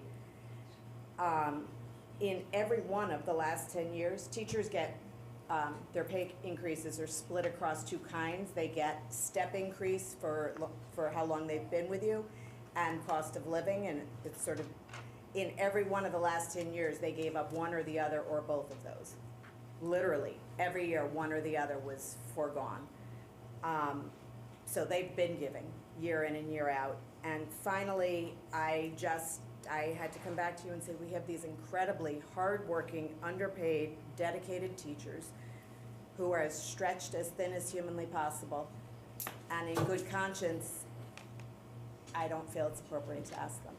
And so, at the risk of now you throwing things at me, I didn't ask the question. I felt the same way when I took the pay cut for the, not to lose an employee, same thing, that I was worth the money, but we did it, and that's why I offered it up. I just got one question to bring it back to the administrator salaries and compared to the teachers. Yep. So you're saying the average teacher pay for our certified staff is $75,000. What is the if you're in 2%, what is the 50%? What's halfway on salaries? So, you mean like compared to other people in the state? Yeah, that's because you're saying we're only in the 2%. Right, so our beginning teacher's salary, which is, I'll say roughly 50,000, puts us, I think, 172 out of 175 in the state for That's being the beginning. lowest starting teacher, right? Right. I don't have that information at my fingertips, but I'd be happy to send you a quick note. Well, you have it on there. You have No, this is the average, our average. This is if you of take all the this teachers that are working right now. in our schools. Correct. So you're saying that the teachers that work Oh. for the school system are in the 2%. What is what would be halfway as salary compared to that 75,000 is what I'm just curious because I don't know. Statewide. What I'm saying is if you take our 71.8 teachers and add their salary up, it's 5.4 million, and if you just divide it back out by 71.8, it comes out to 75. I'm sure some make more, some make less. It's Right. an average. Our new teachers start, again, the number is like 50 or 55, and the top number is about 97,676 or something. So how many teachers are new that you have? Given that it goes from roughly 50 to roughly 100 and lands at 75, I'm gonna tell you that, and interestingly, we don't have a lot of people in the middle. Right. We have a ton at the very first couple steps, and the other half at the top couple of steps. When we do the negotiations, Linda will remember this, because when we go and we caucus on the side and try and figure out what we can afford to do, you have a chart that tells you how many people at each step of the scale, and we are very bottom and top. And I would attribute that, and it's hard because you invest in people, right? They're with you 3, 4, 5 years. You've taught them how to do all the things. You've trained them in your programs. They have got it all, and then they go somewhere else for more money. Happens everywhere. And they Yeah. start off with their bachelor's, and then they have to get their master's, and that's more money as well. So that's something that you don't see reflected in the chart here, because again, I was trying to keep it simple, but for teachers, they must have their master's degree in their first 10 years. Many go on to earn a 6th year in administration, so 1 year beyond their master's. Administrators at a minimum have a bachelor's degree, a master's degree, and typically a 6th year in administration technically you can get the administrator's certificate and not the 6-year certificate, but generally they have 4 years of college and then a master's, which is 30 credits, and the 6th year. And then for myself, I went on and also had the doctorate. But so part of what you're going to see in the difference in salaries there is the fact that people have advanced degrees.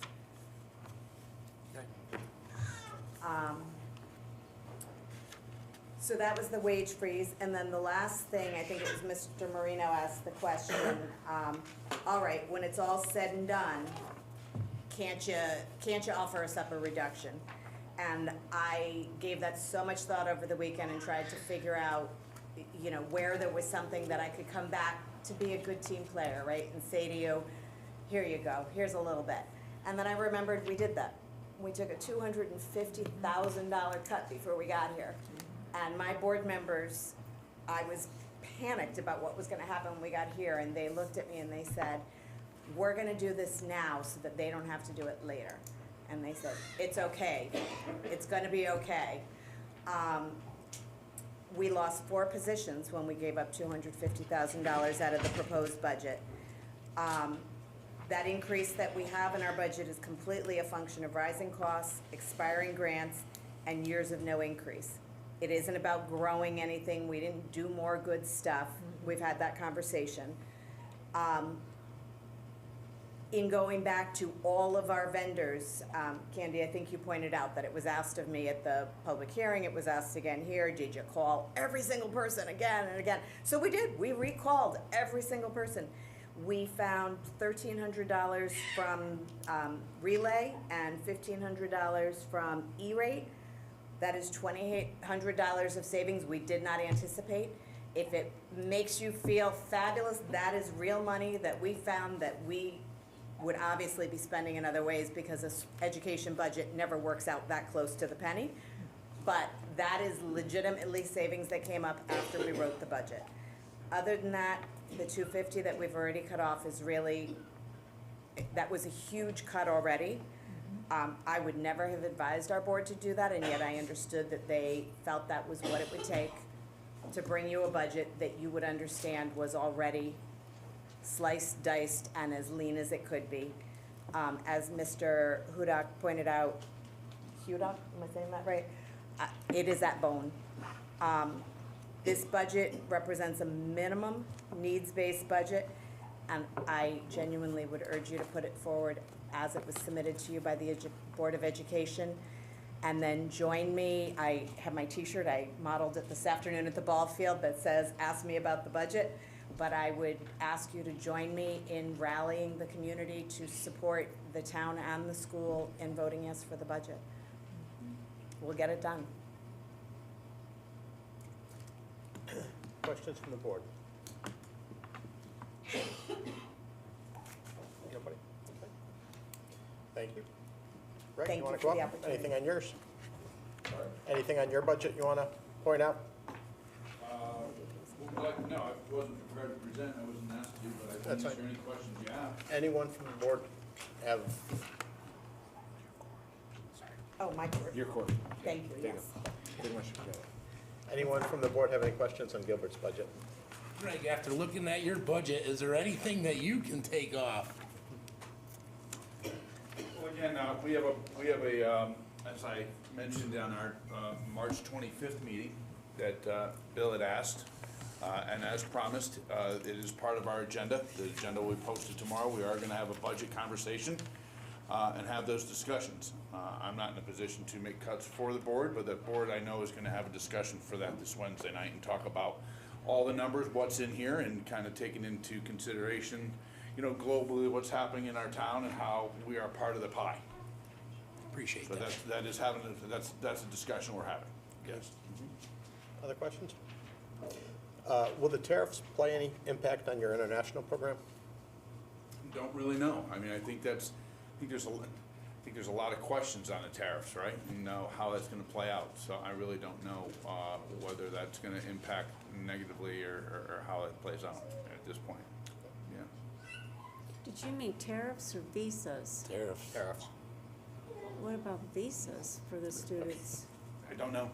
it'll be interesting to see how it plays out. I mean, Mr. Cronin takes care of that and works with a variety of sending agencies.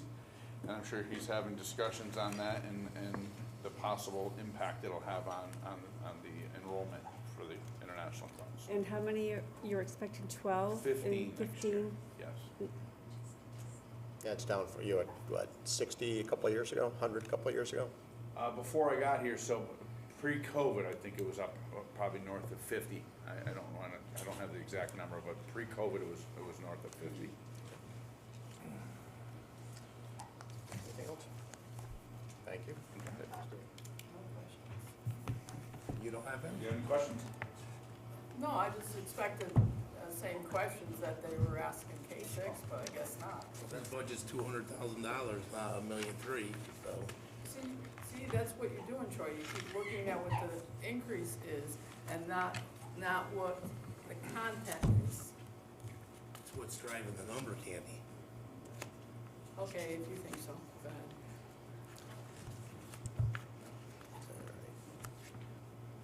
Do we have a motion on the 17,000 on the insurance reduction and what we want to do with that? Do we want to realize it, leave it in as is?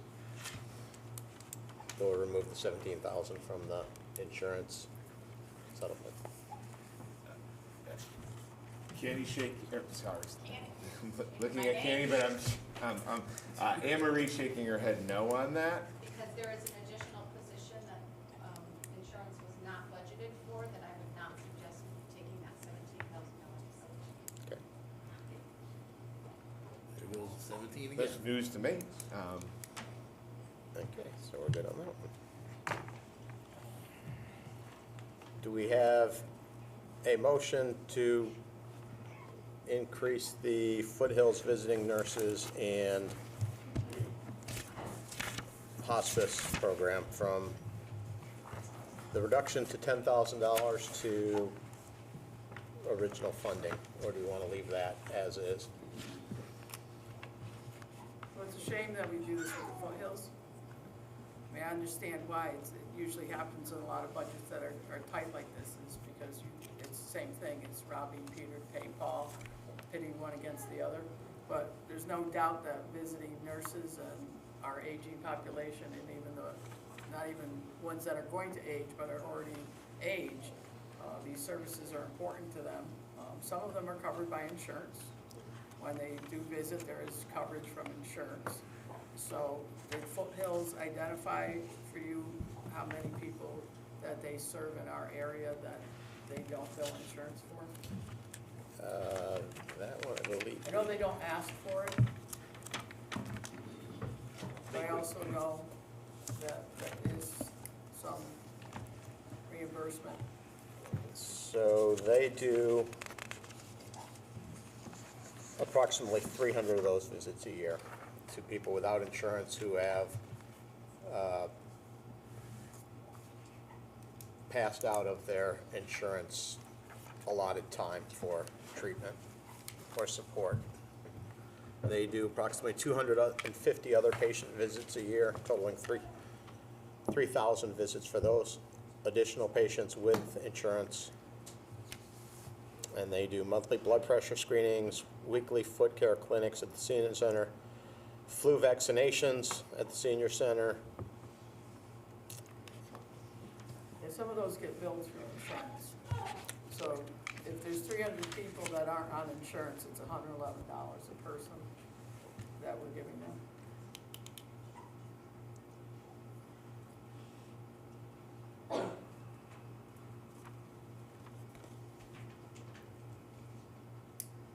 Okay, 34,000 divided by 300. The one other thing that we did, I shared with the board, that printout, if we were to reduce it, keep it at 10,000, we would be the largest town, second largest town, paying the least amount of money. Whereas Granby would be a little larger than us, and they would be paying $40,000. Norfolk has 1,600 patients and pays $13,000. So we would be paying 10. Paul, can you find some money?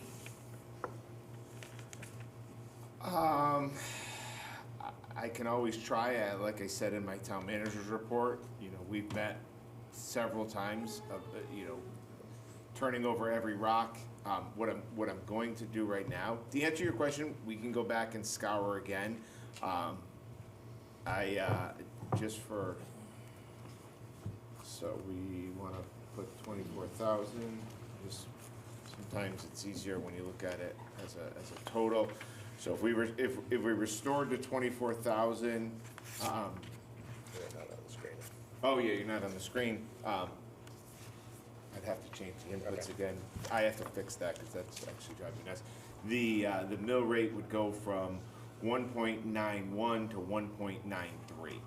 It's a 0.09 of an increase. I just restore minimal.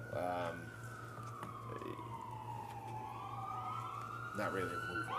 If that says anything to the board, if you restored 24,000. To your point, Selectman Lemire, we'll look for 24,000, but I can't make any Or promises. even maybe half, 10,000? We'll look.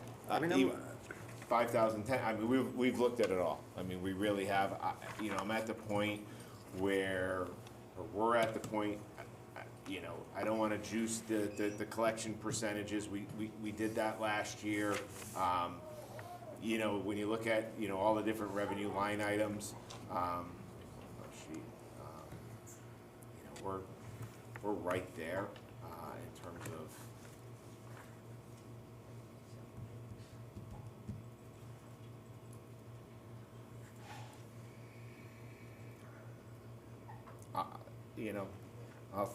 I'll think more, but as I said, I don't know if I'm gonna be able to find the 24.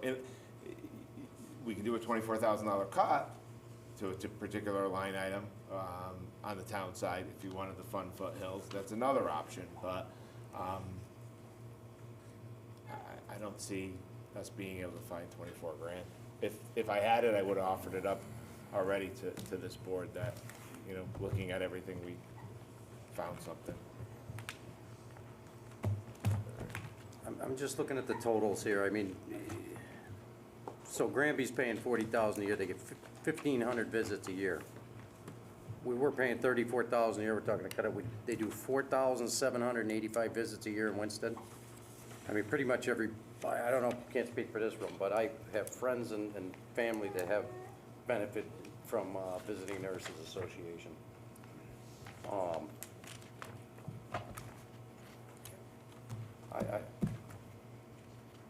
My opinion is we look for the money somewhere.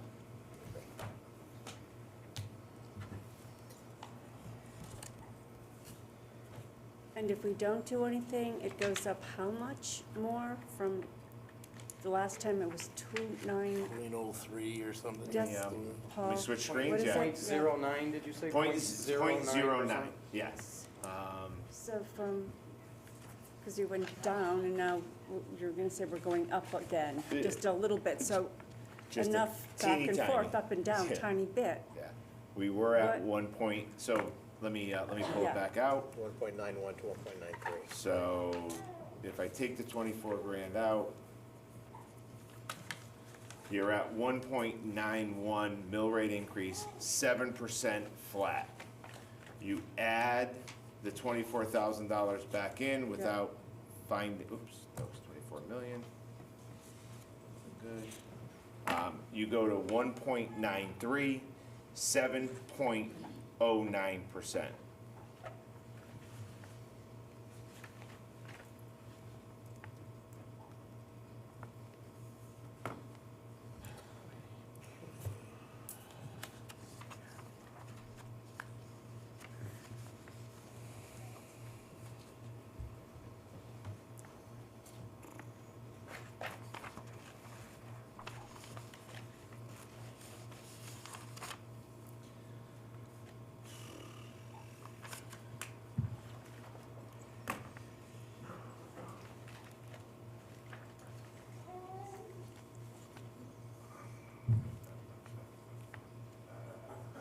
Okay, so we'll leave that for now. We have one other thing? That's on all. the town side? Okay. That's all I have.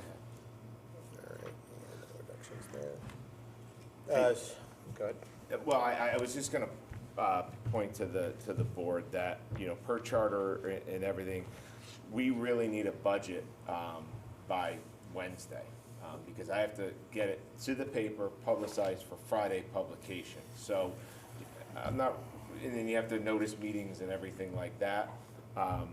We are running out of time, and that's not by, you know, me wanting to rush the process. That's just the way our government, this government was set up, that we have to have it, you know, finalized. So again, I know I don't think we're headed that way. I know we met till 3 in the morning last year, but I would caution the board that we're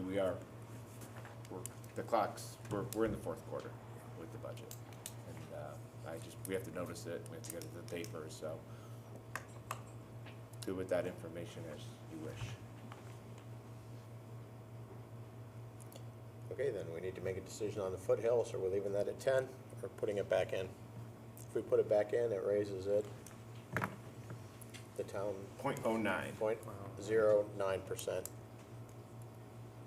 to 7.09. Could you put up the new mill rate if you do that? I think that's what people need, Yeah. is the new mill rate if you put in the full amount again for foothills. That's what we need.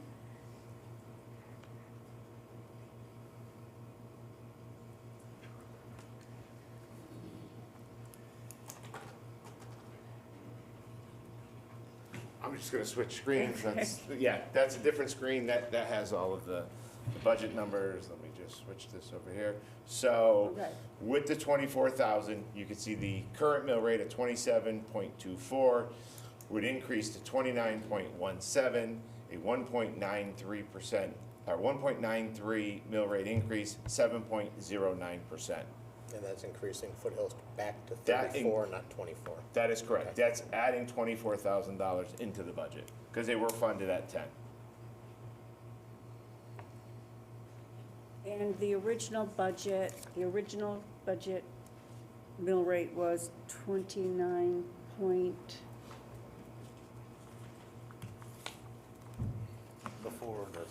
Before that, Yeah. let me switch. Oh. You guys remember we did the BAA adjustment? So the original proposed. Yeah. Let me just pull up another. I have it written. That's okay. I'll pull it up for So our- many places. Oh, here we go. 29. So 5. originally, well, this is an interesting one. It was 29.20. That was the proposed budget Okay. that, you know, I presented to all of you. We did do a BAA adjustment because the numbers were final. So with that BAA adjustment, we're still under the original proposed that I sent to all of you on March 15th. If you brought back to 24,000, keeping in mind the original was 1.96, this one would be 1.93.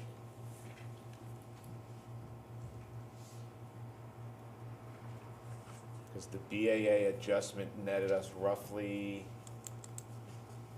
why is $30,000 coming into my head, but I think it was roughly $30,000 in realized revenue, so. Pretty close.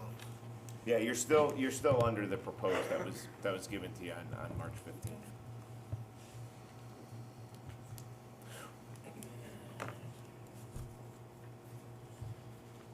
Which, and I know, Selectwoman Crapo really appreciated this slide, and it is a little bit different. Yeah. This was when it was 1.96.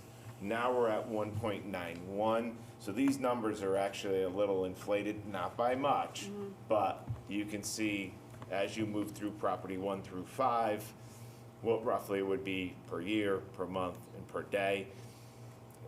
Cut off, and you know, when you're looking at that property 1, you're probably 80 cents or 80 and a half cents. Okay. You're not a huge needle mover.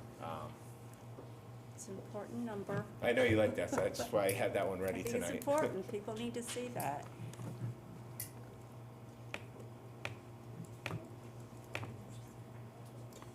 Okay. So I'll make a motion to add the 24,000 back. I know this board likes to do the numbers, so that's why I wanted to have this screen up, because you wanted to read the account number. So let me just find it again. Like I can see that. Oh, I can make it bigger for you once I find it. It's 410 something. Okay. Do this right. You see it now? So I'd like to increase the budget line for line 1-410-870-0000-0000, Foothills Visiting Nurses, from 10,000 back to $34,000 of funding. I'll second it. Any discussion? Seeing none, all in favor? Unanimous? Okay. We have that, we have that. You have nothing else on the town side, we have Nothing else. any motions on the other side of the budget, the school side?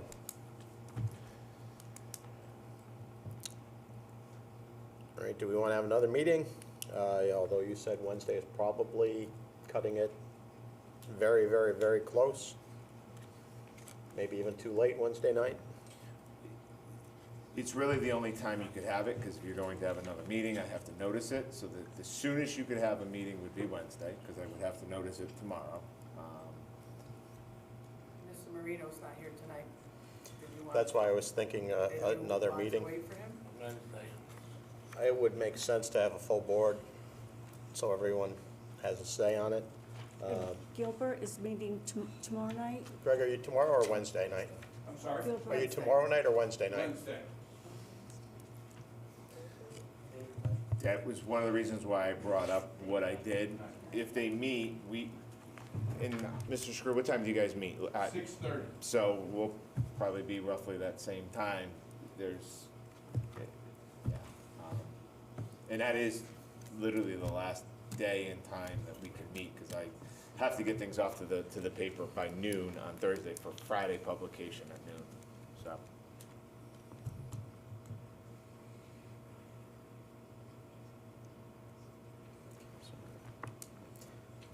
What's the board's pleasure? Special meeting Wednesday or send it now?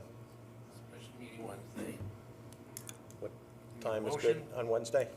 6. 6? Can everyone make Motion? 6 o'clock? The mayor has the ability to call special meetings, so I'm sure you'll just. Yep. Is everyone available at 6 o'clock on Wednesday? My phone's open. Okay. All right, so make a motion for a special meeting Wednesday night, 6 PM. Final discussion on the budget, and to move it to town meeting. Second. Any discussion? All in favor? And as I do in the past, anything that you need myself, the superintendents to bring, or just anything you need from either of our camps, but from us. Moving on to item C, 25-10, consider and possibly act on the appointment of a moderator for the annual town meeting to be held on Monday, May 12th, 2025. I move that the Board of Selectmen appoint Dennis Dressel to serve as moderator at the annual town meeting to be held 7 PM Monday, May 12th, 2025 at the Gilbert School Auditorium. Is there a second? Second. Thank you. Thank you, Linda. Any discussion? This will be his 3rd time as moderator, I believe. All right. All in favor? And we have a Unanimous. brief recess. Yes. Brief recess? Do me a favor, if everyone just mute their microphones.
9:07, we are back, moving on to item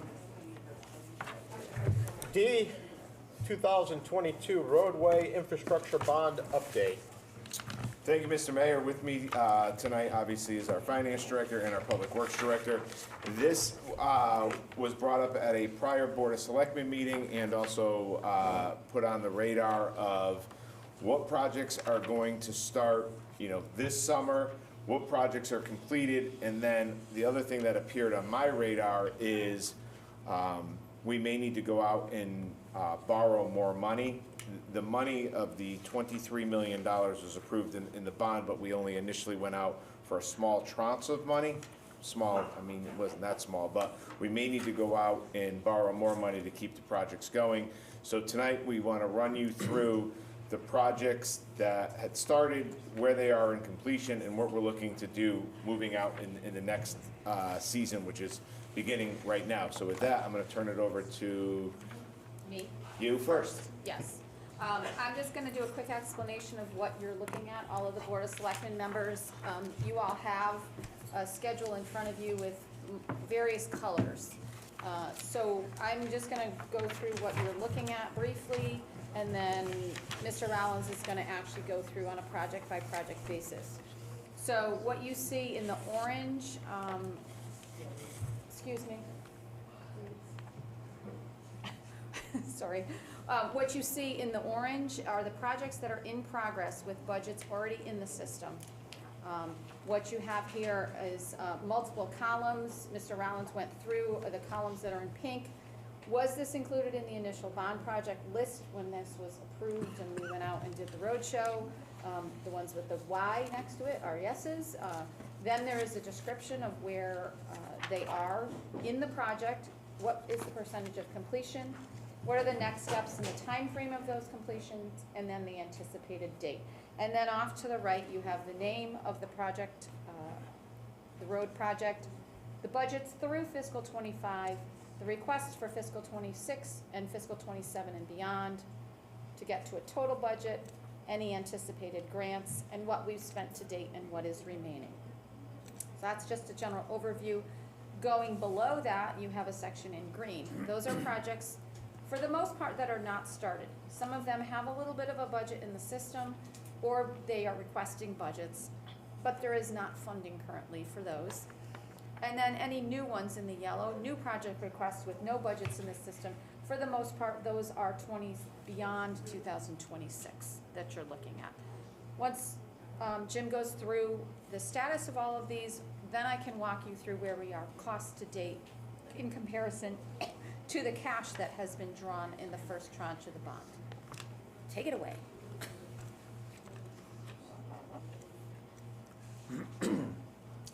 So, I handed you guys just a quick overview. I summed up my 8 pages into a front and a back for you. Those are just the projects that are ongoing or coming up, rather than all the stuff on here that we've completed. Partly because of time and partly because you've heard it all before.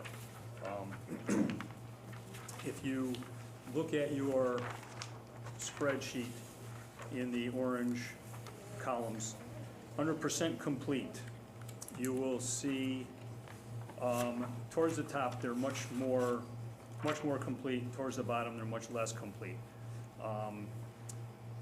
So I'm not really going to spend time on anything that's 100% or 95% because it's just punch list kind of stuff. It's really, once you get down, down low to Upland Road, we did the first half of that. The remaining 50% really has to wait until we do a water main. And we've just got too many other water projects that are taking up our bandwidth. So that's just been, kind of turned into a dormant project. The asset management and the Highland Lake retrofit, that's of great interest. We get a lot of requests for projects, especially up around Highland Lake, for water quality and before we can do the roads, you've gotta fix the drainage. So this is all kind of tied into those bond projects. We have finally gotten underway with those projects. The hardest part of that is you're developing an asset management plan, which requires an ungodly amount of data entry and information gathering. And we've just started to input this stuff into our ArcGIS account. That way it can get moved from there into the software. So it's a slow process, but it's underway, and it's essential for the Highland Lake retrofit project, which is essentially the beginnings of an MS4 program. And sorry to throw all this stuff at you, but that's basically how are we going to, improve stormwater quality town-wide. Mostly because, we got chosen mostly because of our urban core and the fact that the Still River is considered an impaired river and we need to do something to clean it up. So that project is, just getting underway. The sidewalk project's just getting underway. I'll get into a little more of the details on that as we go further along, and same with the Highland Lake drainage. Now that pretty much covers, a high-level look at these brown projects. How do you want to do this as far as the dollars? I think I would explain all of the projects Okay. going down the schedule, and then I'll work. Gotcha. And then I'll work in the financial numbers on the Gotcha. right. Okay, so down into the green, you want to scroll that so the folks can see? So in the green, these projects have been budgeted for, budgeted for meaning we have budgets put into the system so that we can start writing requisitions from it, but they haven't actually gotten started, like really work on it. The first one is Oakdale Avenue. This project we put out to bid through the state bid, and then we put out to bid through a different avenue. Both projects have come in over our budget. The next step is we've got to scope that down to something we can afford. I'm waiting for some additional information, cost estimates for that. The Halliburton Avenue reconstruction, that's from North Main Street all the way up to Florence Street. This is partially dependent on the lot zip funding, and there's a time lag from when you apply, you get approved, and you can go ahead with it. And we're somewhere in the middle of that. Ideally, we would have had this project done already, but I guess the last round of lot zip went to Torrington, and before the next one's ready, we've got to tidy up our plans and get them approved and then get them out to bid. So that's why that one's kind of stalled. Halliburton, the non-lot zips part, that's from Colony Drive up. It doesn't make sense to do one without the other. So those will go together. South Road, we plan on doing the drainage this year. The intent, we're close to the final touches on a bid document that can be used for all the drainage projects that will be going over. We've gone through it 2 or 3 times. I have one more stab at it, and then it has to go to legal counsel to make sure it's a proper document per our purchasing manual. We want to do the drainage this year. We probably won't get to the paving this year. Spring Street, same thing. Same drainage contract will be used for both. Ideally, we would get the paving done on that because it's pretty much unplowable as it is. The Grantville Road, Mad River Bridge, we are well into the, I guess it's even beyond preliminary design. The engineers are going to be hosting a project information meeting on that probably the 3rd week of May. Hope to confirm that date tomorrow. I just couldn't get it for tonight. West Wakefield Boulevard Phase 2, that's essentially from Vons Lane out to West Lake Street. That, similar to Upland, is kind of on hold because we need to put a water main in under there. Rather than fix the road and then dig it up, we have to time these, and the water company's just overwhelmed with obligations, so that's, that's gonna, in my report, that's gonna fall into the dormant file. In the yellow, we have projects that they were always on my list for this year, but I was a little misunderstood when I told them I was beyond my bandwidth to do what was already on the list. So they didn't add this into the budget, and then I told them I didn't have a choice in some of these, they had to go. So they were late to the budget. That's why we don't have anything in the system that we can write requisitions off of. That's why you don't see account numbers over there. They don't make account numbers until we populate it with a budget. So I'll just go through those real quick. We took, we put some of the money in for the Wakefield Boulevard Phase 1, that's the Forest Avenue area. There's a bunch of drainage projects in there. The Lake Street project, I'm not sure what I'm gonna do about Lake Street. I'm just gonna leave that on hold. I have a feeling by the time we get to the end of the bond, you're not gonna like to hear this, we will be over budget and Lake Street will be the first one that comes off.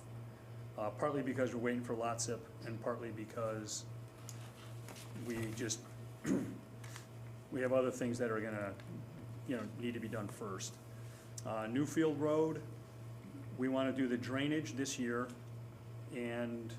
or at least start on the drainage, the same bid package that's just about ready to go out.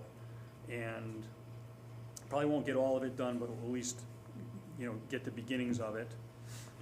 Wani Road, that one actually does have to happen this year. There's no two ways about it. We want to get ahead of the bridge that's going in on Grantville Road.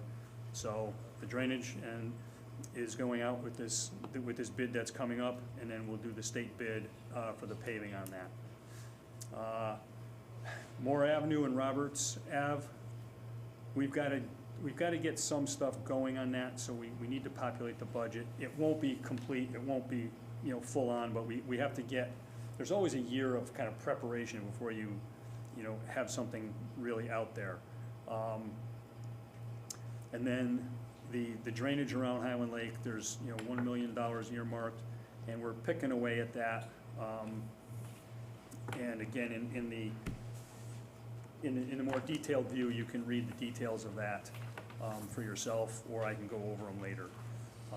So those are the kind of the big picture look at the projects, and Anne Marie can speak about the actual funding allocation and where we are and where we need to get. Give me 1 second so I can get this so that it'll stay in one spot. So what you have in the extended in the right-hand columns, you have a column that says total budget through fiscal year 2025. Those are the budgets that are in the system right now.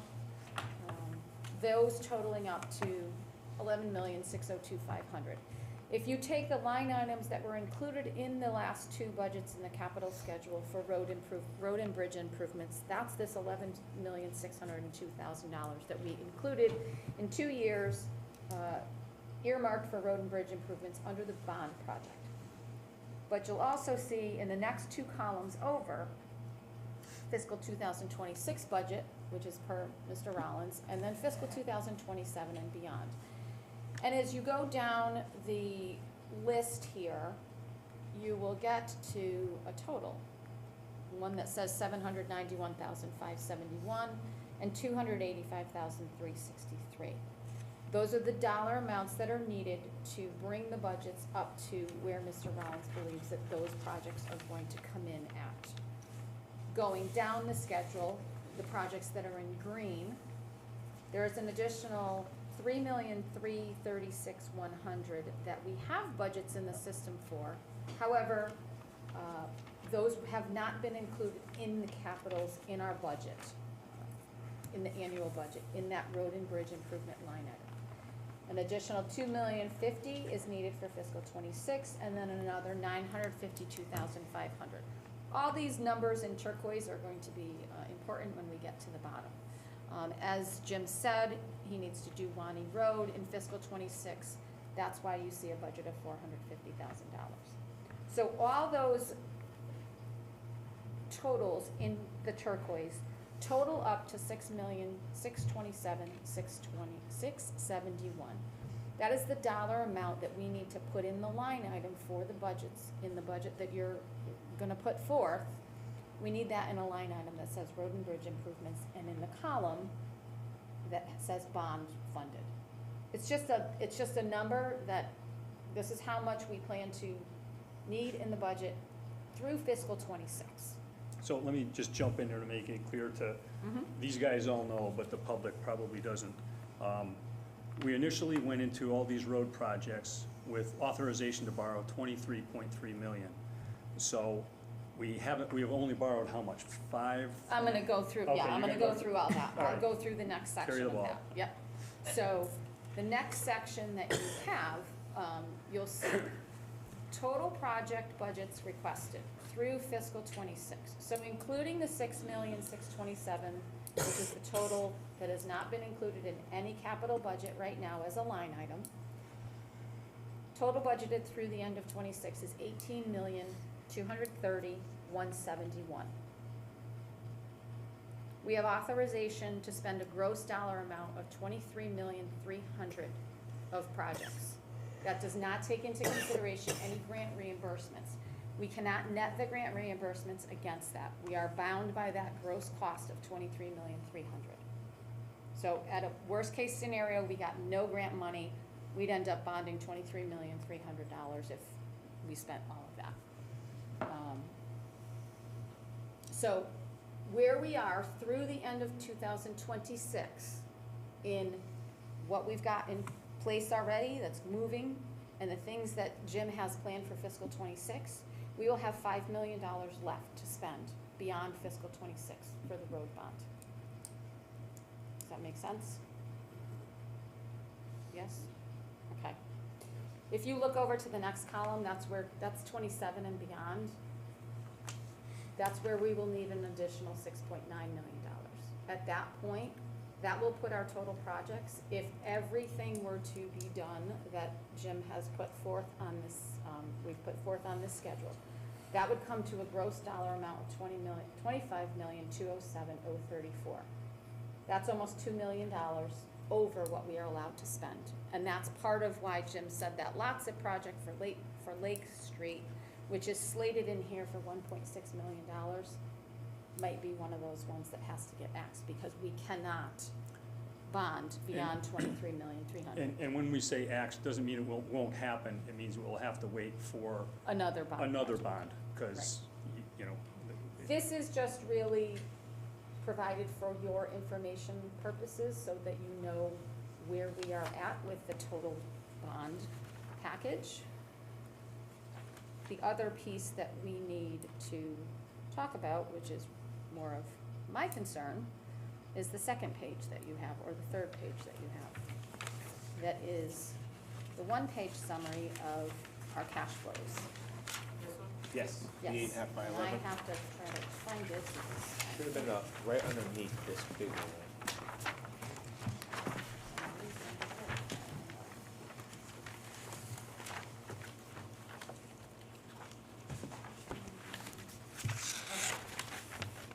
So the $18,230,171 that I spoke of above, which is the total project budgets through fiscal year 2026. If I take off what we think we're going to get for grant reimbursements for Case Avenue Bridge of $2,470,000, the Elm Street Steep grant reimbursement of $500,000, and the West Wakefield grant reimbursement of $425,000.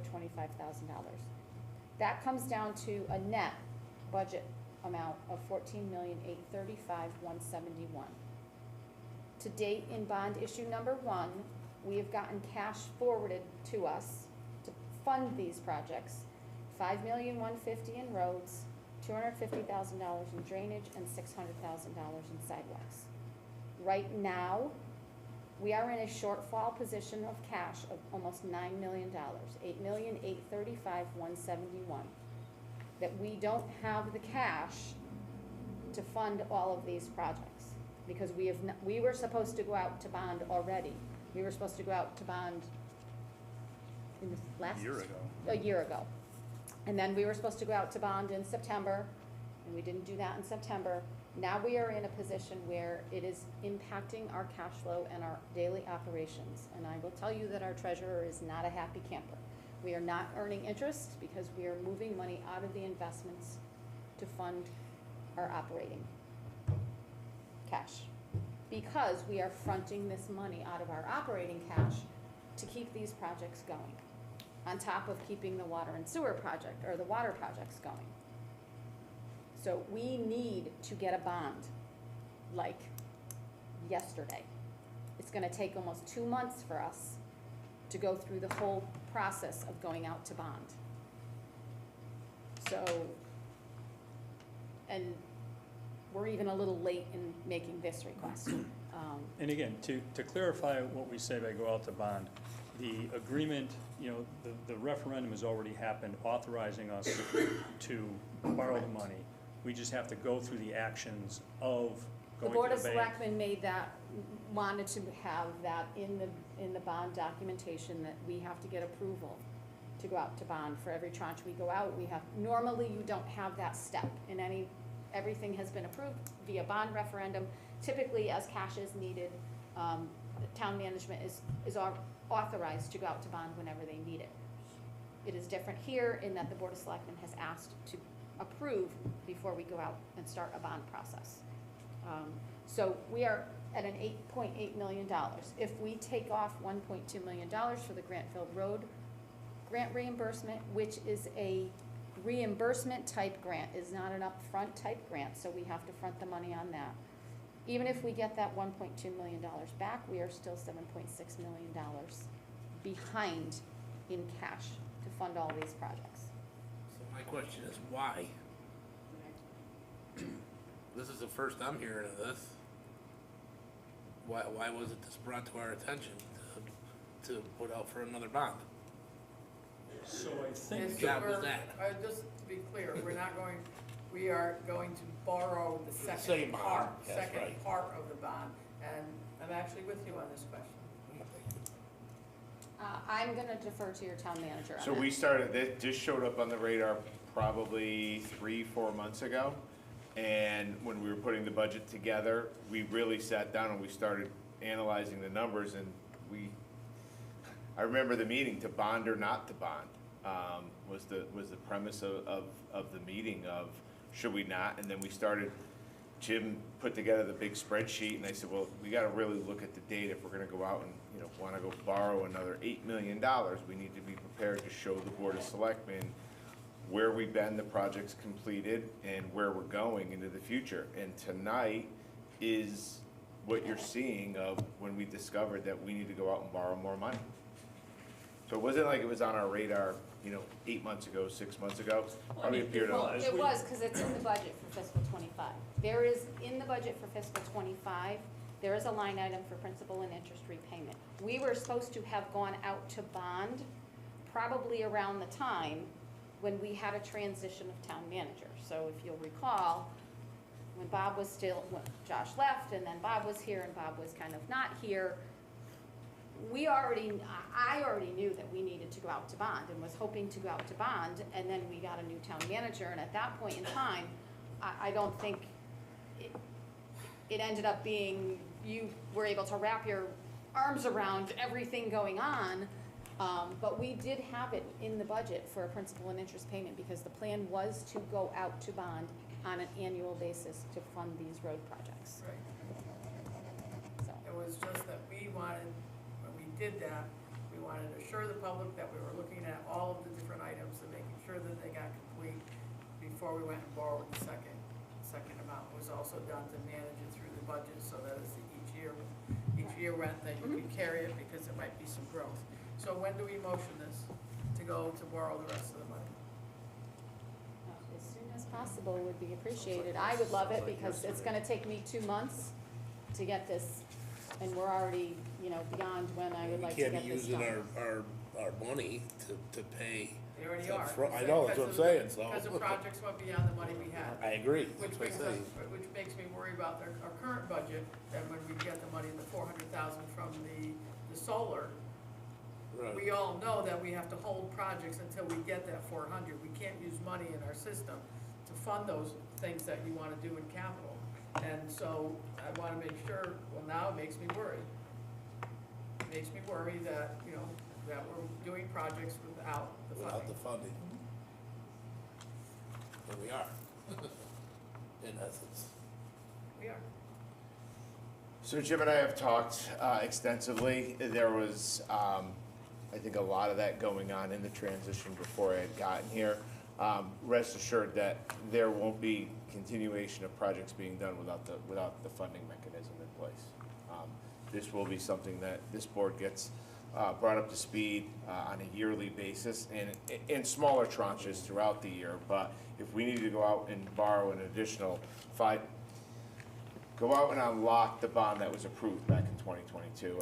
I think we gotta drive that point home, that this isn't new money that we're looking to go out and get. This $23.3 million was already approved back in 2022.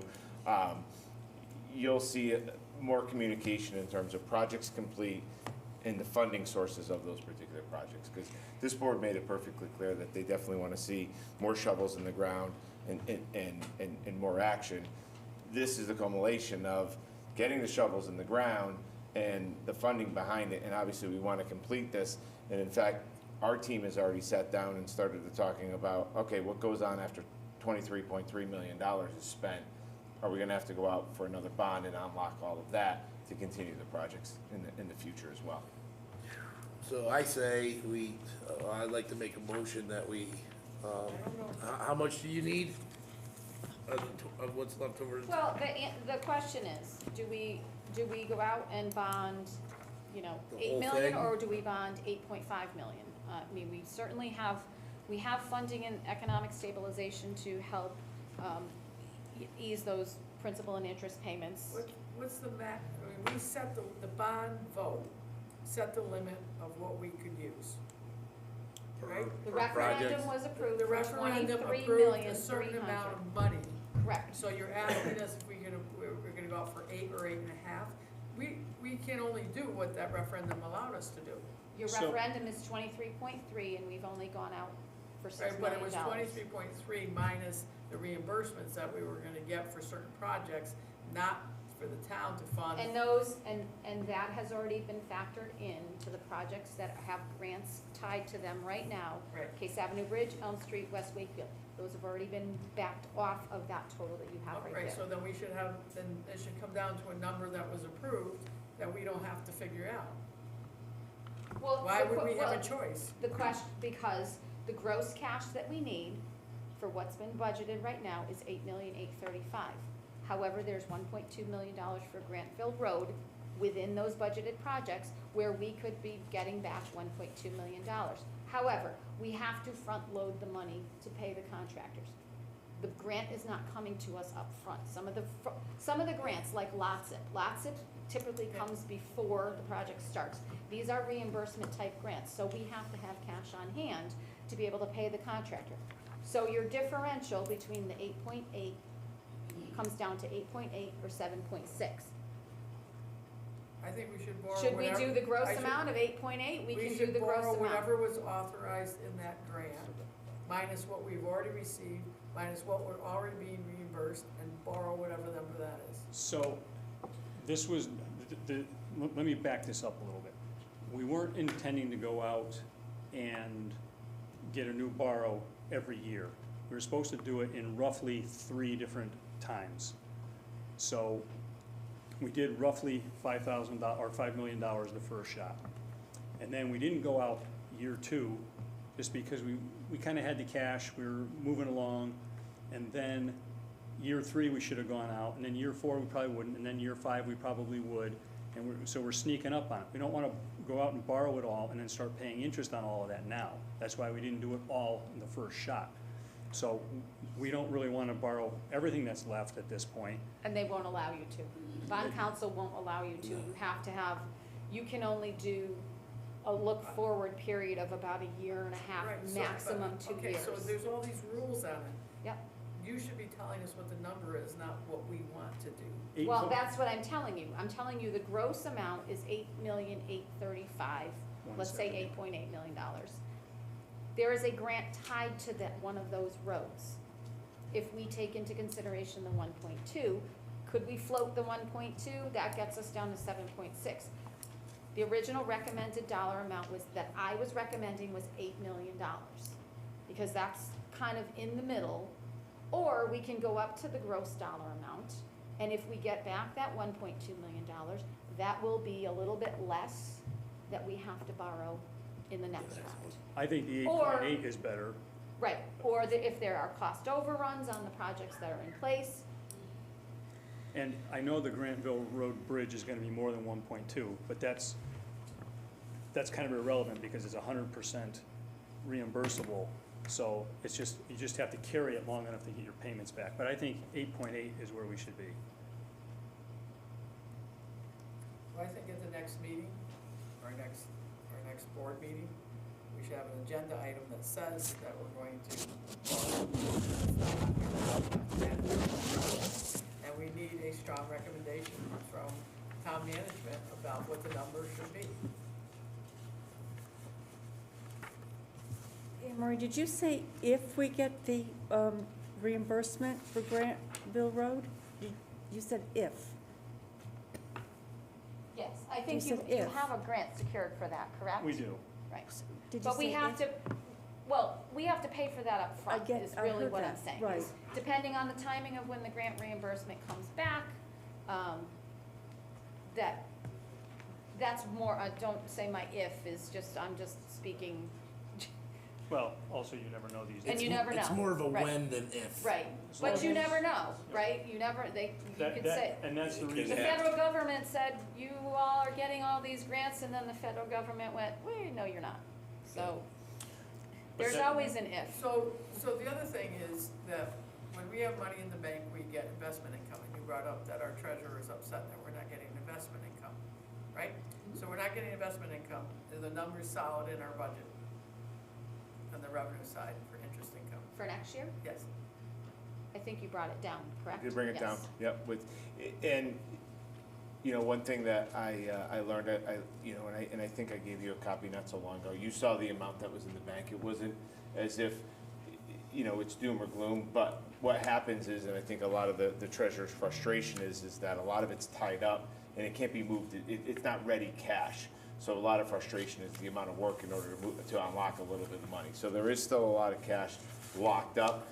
By going out and borrowing the $8 million, the management will come back with a strong recommendation at the May 5th meeting, because obviously we do have a special meeting on Wednesday. We could meet tomorrow and come with a strong recommendation.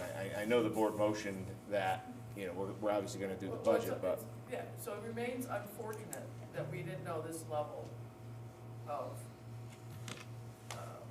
not emergency, but this level of importance. Cash flow. Till now. And I think we all understand all of this stuff, so it's hard to hear this now in terms of understanding how everything's working.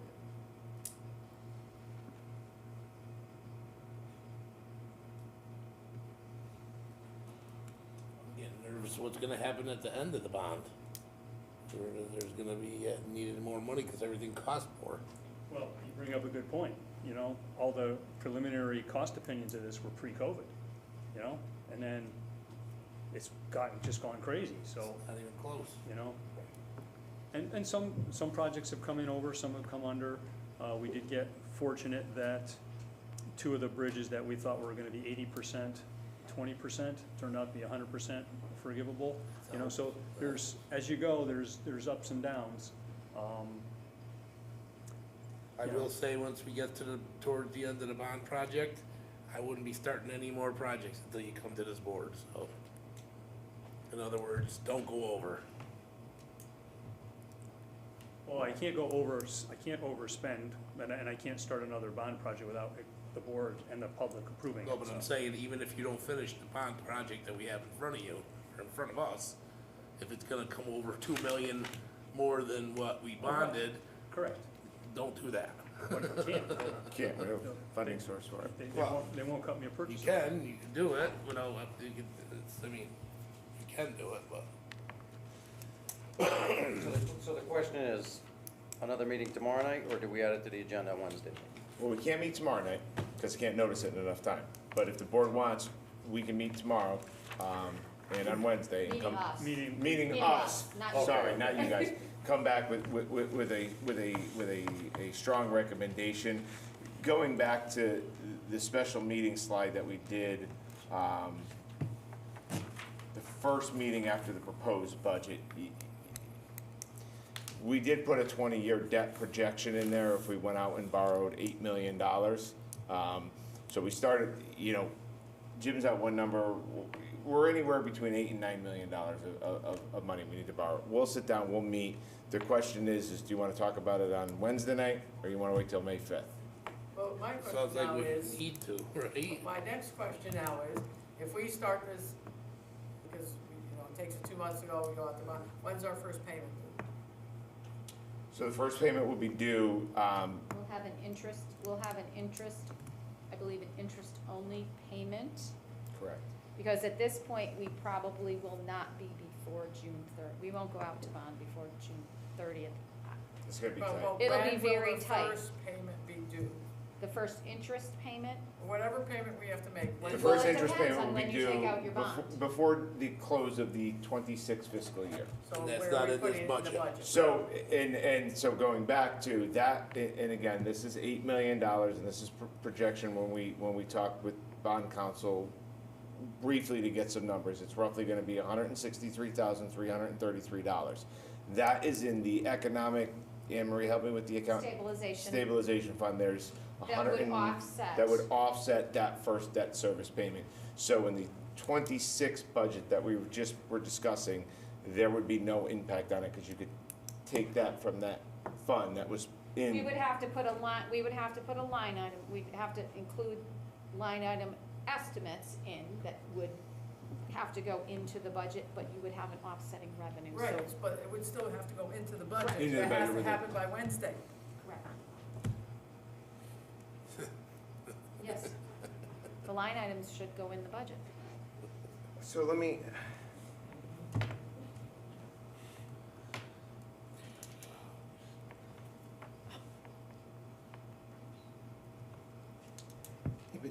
So it's not gonna change the mill rate, but It's not gonna change the but mill it's rate. gonna change the line percentage. items. It's gonna change the percentage of money, but it's not gonna change the mill rate, it'll change the percentage of money. But you could do a mid-year appropriation as well, if it didn't, and we can get it done by Wednesday, but you could also do. How are we gonna do a mid-year appropriation? It's not an emergency, we know about it. How are you gonna do that? Is in our that the only current time we system? can do a mid-year appropriation Yeah, for an like when we emergency? did the things. For the boiler, Yeah. When yeah. we did- That's like really like that's, you could say they were, remember, I talked about whether it was an emergency or not? Mhm. And we did it on the software. Was it really written into the charter to spend that kind of money, in mid-year? Was for a true emergency. This is not a true emergency. This is something that, It became I've an already been on emergency. one roll tonight. I don't think I need to be on another one. Maybe I do. We will get it on the agenda for Wednesday. We will come with recommendations of the amount needed to go out and borrow, and any line items that need to be altered in the budget for Wednesday's meeting. You good with that? Anything else? Item E, discussion possible action on the litter cleanup proposal. So I think we talked about it briefly at the last meeting or the meeting before that. Mr. Rollins and I had a brief conversation about using some of the nipper bottle money from the state Mr. Rollins is here tonight with a proposal. As you probably know, that this board did want approval of any of the NIPR money to be spent. So I'm going to turn it over to Mr. Rollins to run through the proposal that he's worked on over the last 10 days. So, the memo, you know, kind of says it all. Essentially, we've got a litter problem in town. Everybody knows it. My guys see it on the roads all the time. You guys see it everywhere. We've proposed, since the NIP money came out, whatever it was, a couple years ago, we proposed different possibilities of addressing that. The logic being that many of those NIP bottles end up on the sides of the roads. There's hundreds of them. Some places, hundreds of them in one little spot. So trying to get those cleaned up. We had tossed around several different ways of doing this. Creating summer jobs for high school kids. Pay people to bring it in by the bag or by the pound. You know, donate funds to organizations who pick up litter. Make, you know, litter cleanup a prerequisite of high school graduation. We've talked about all kinds of things. Have, you know, different streets or different blocks organize their own cleanups, and, you know, for various reasons, every one of these ideas have died on the vine, but the problem didn't go away. So, just out of desperation, I thought, let's get the conversation started again. And my proposal is to allocate $10,000 of whatever, I don't even know how much money we have in there now, but I'm certain it's a lot more than that. It was 40,000 or something the last time I looked. Last we looked, I think it was 40. Take $10,000 of that to put in to fund street department guys to go out and do this on overtime, and that would allow each of the 12 guys, you know, 6 opportunities for a 3-hour overtime to supplement their pay, because as you know, their pay has only risen about 9% since COVID, where cost of living has gone up, you know, upwards of 20–25%. So if you got a better idea, that's great, but I'm trying to, you know, kill 2 birds with 1 stone here. So this is as much as, not for an answer, but this is as much to start the conversation. Is there an appetite for it?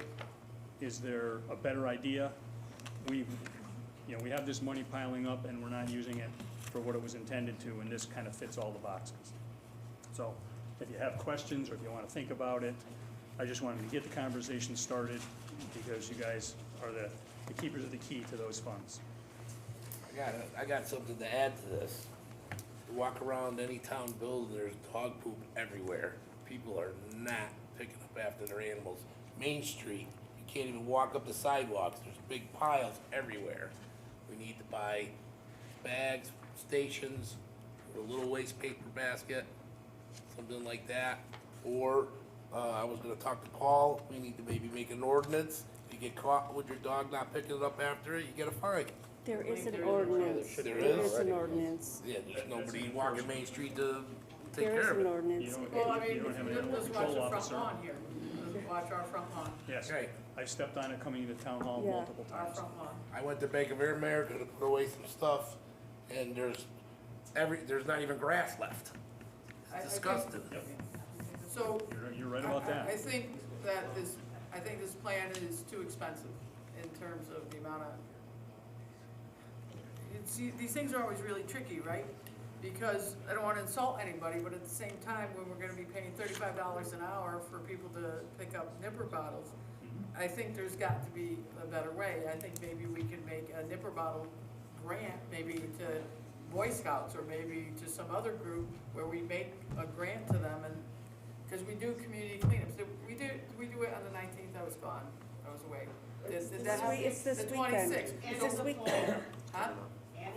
26th, and in the fall, we have cleanups where volunteers go out there and try to do so much. Maybe we could grant some money out there. We've never formally approached that, right?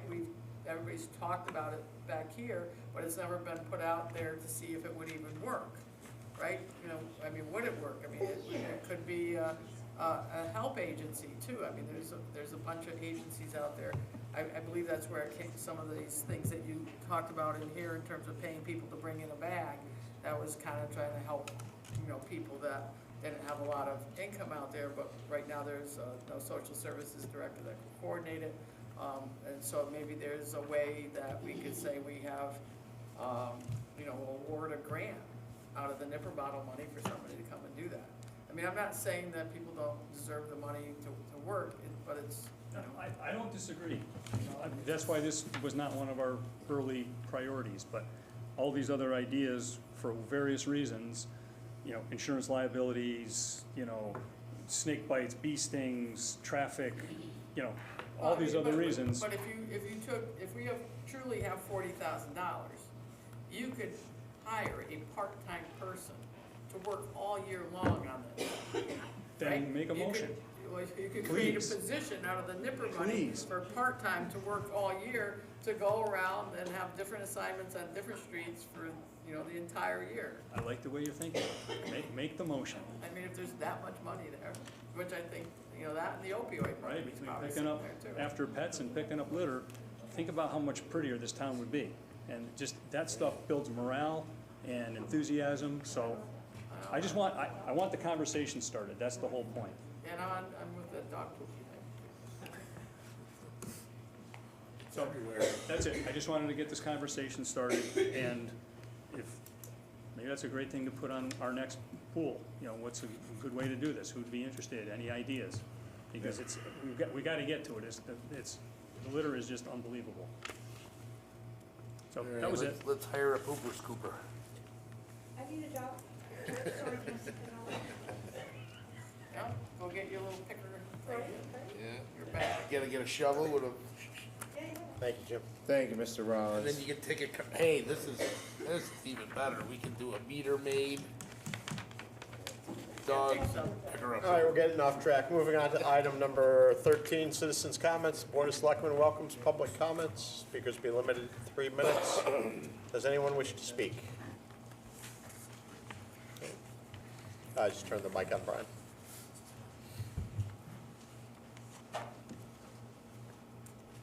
Yeah, there you go. Brian Sunday, 152 Spencer Hill Road. I just wanted to weigh in on a couple subjects quickly. First of all, I do appreciate what the point made by Selectman Perez earlier in terms of attempting to blame Selectman Perez or anybody else on previous boards for what's going on with the schools. I mean, it's completely preposterous to be folks who consistently advocate to cut the budget, to reduce spending, doing so this cycle, and to somehow blame the problems of the schools for, hey, you didn't invest in the past. I mean, these guys wanted to invest, hands down. And, there was a strong contingent of people who didn't want to invest, don't want to invest now. So I certainly appreciate those comments. One other point I wanted to make, I view this question about teacher salaries and annuities and the information provided as a completely useless exercise. And frankly, aspects of it unprofessional to have people's names up on a board with their salaries and then discussing choices they made regarding their annuities and salaries, and then having a member of the Board of Selectmen comment and hey, good decision, good job in your retirement. If I'm someone who works for this town and school district, in the school district, they have a hard enough time keeping people for a lot of the reasons we discussed. And then to see sort of, again, this meaningless exercise for something that's out of your lane. I mean, you can't do anything with their salaries. I mean, you're not going to come. So completely useless exercise, unprofessional, and frankly, I think it undermines confidence that staff might have in the district. The Chromebooks, a lot of issues on Chromebooks. I'd love to see at the next meeting the homework regarding Region 7 and Chromebooks and them paying for it. My own informal research just sitting here, a lot of the parents I texted with, they don't know anything about paying for Chromebooks. So if you're meeting on Wednesday, I'd love to hear more about that, particularly if you're going to make a cut to the education budget and having Chromebooks involved. And then finally, I'm surprised that there is so much surprise from members of this board about roads. Last election cycle, I heard the word roads like a gajillion times. We're going to get these roads done.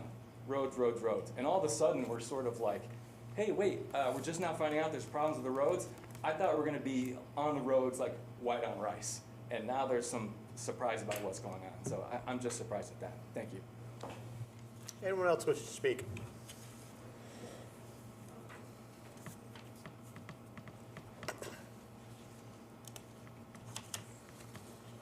Let's hit the red button to turn the mic on.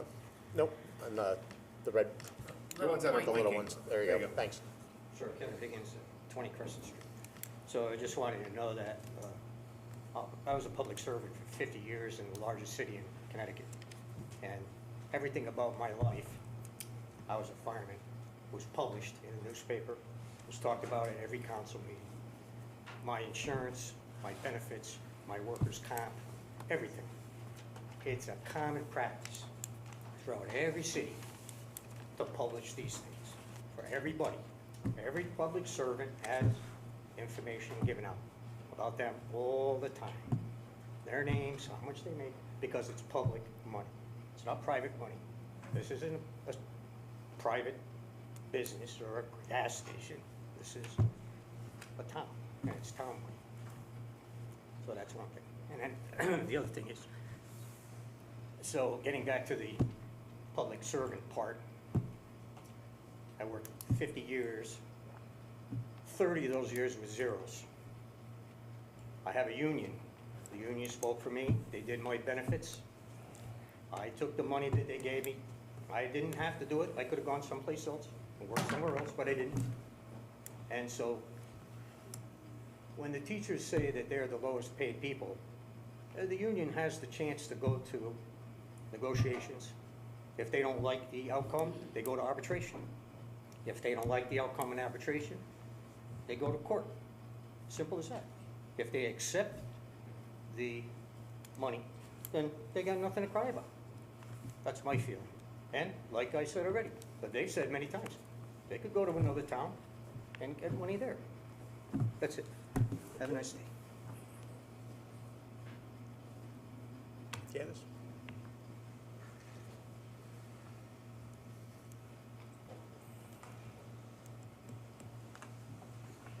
I'd like to personally thank Frank Oliveri for asking that we go over the roads and the bond. That was worked out in great detail with the finance director and the town manager.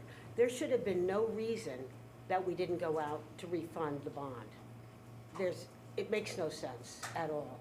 I mean, she clearly worked with the town manager, and we all knew exactly what was supposed to happen. I was surprised in the budget where it had a $400,000 reduction in debt allocation, because I actually expected the refinancing of the money to support the bond to occur this year, or last year. So to say that you just took out $400,000 debt allocation, that was the reduction for 2026 makes no sense, especially since everyone ran on getting the roads done, but not knowing the finances behind it. That's disappointing. Also in 2015, when I think it was my first or second budget, I don't know, the then town manager brought these, we were working on the capital improvement plan, which consisted of citizens and municipal government officials and myself. He didn't include the school as part of their capital improvement plan, and I thought that was ridiculous. So I asked them to bring something forward. They couldn't. One, they didn't even have a normal business manager. I mean, she had left under a lot of situations. And what they brought forward, they said, we can't give it to you because our quotes are 10 years old. That's how long. There was no money. And so they never even thought they could even bring that forward. And so now to have a budget for this year where we have no capital improvement for the schools, especially for a roof that's 42 years old, we're just totally going backwards. And, I'm really disappointed in that. I know it's a tight year. I'd be willing to pay more money to get the roof started. Everyone gets their truck. Everyone gets their police vehicle. You did work on the boilers last year. We need roofs. I mean, you did the roof on Bank of America with blight money. Do we have any blight money we can put towards it or something like that? I know that's not the way you're allowed to spend money for blight money, so that's off the table. But I really think it's important. If you know, in all those years, I'm sure the Gilbert School was taking care of their building. Every year they were asking for money for the roofs, and this year they have, you know, $372,000 for 3 items, and nothing for our schools. I just think it's not right, and I hope you reconsider that, and it doesn't increase the mill rate whatsoever if you take away something from the capital for something else. Thank you very much. Anyone else wish to speak?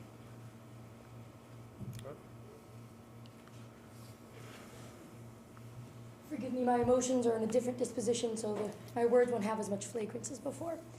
But the budget freezing for the teachers was mentioned, and it was mentioned that other people had taken cuts. I graduated from a school, my major, that was number 3 in the country for my major. I got jobs right away.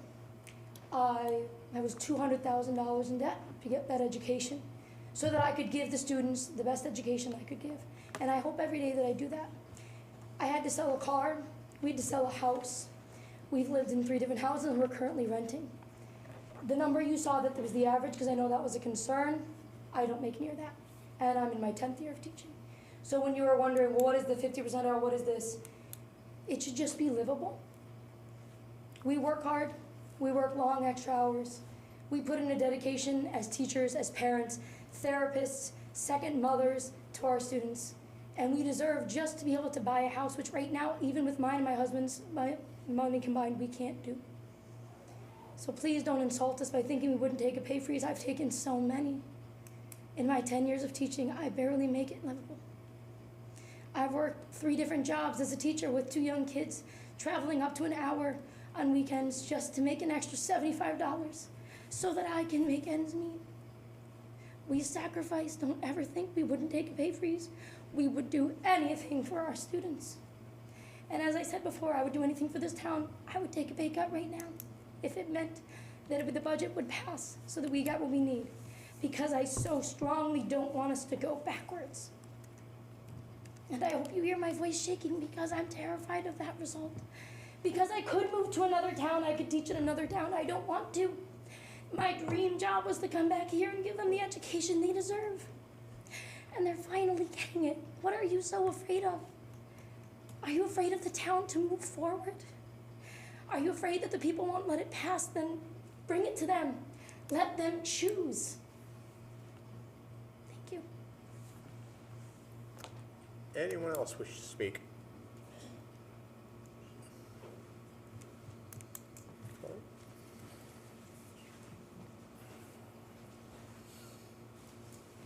Mary Nair at 111 Birdsall. I just want to say, could you publicize the voting dates and times in some more significant way this year? Last year, I missed the first voting altogether, didn't know it was occurring.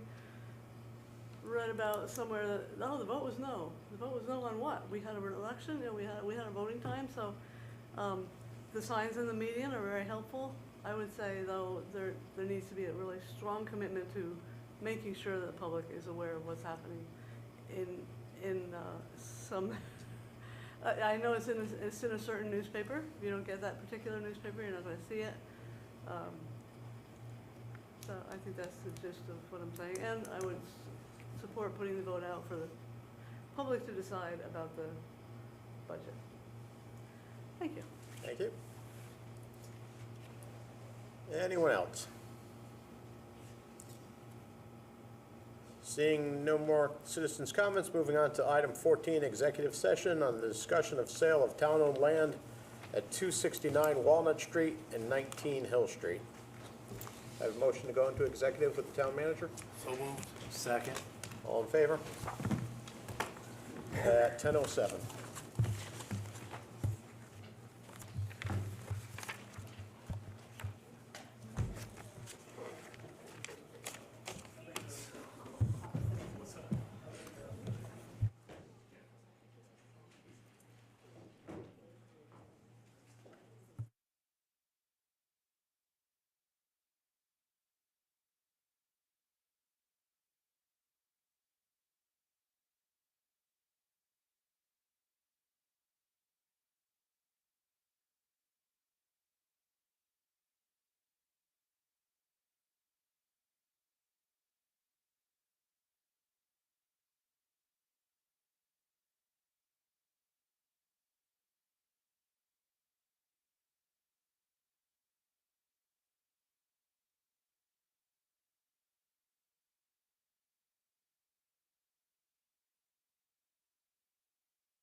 Good evening, we're back from executive session at 10:25 PM.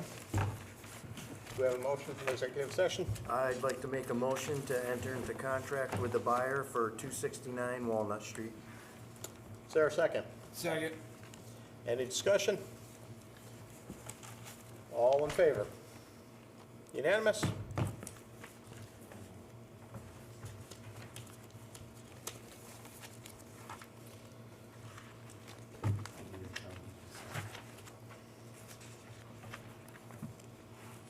Yep. So can we have a motion to set the town meeting for the sale of town property at 269 Walnut Street?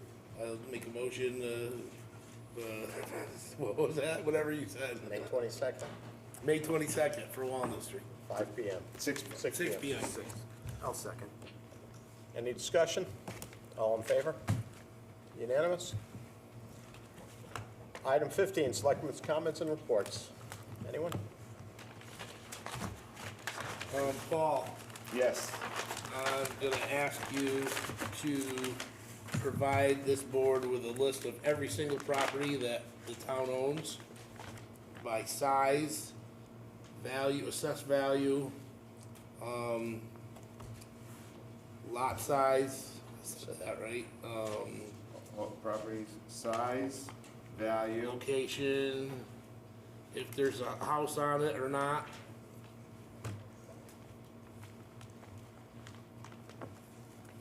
We give them, And, huh? can we give them a few weeks to get that info? It's gonna be a Don't couple we hundred. have that information? Haven't we I have thought that? we looked at that once I think we before. have that.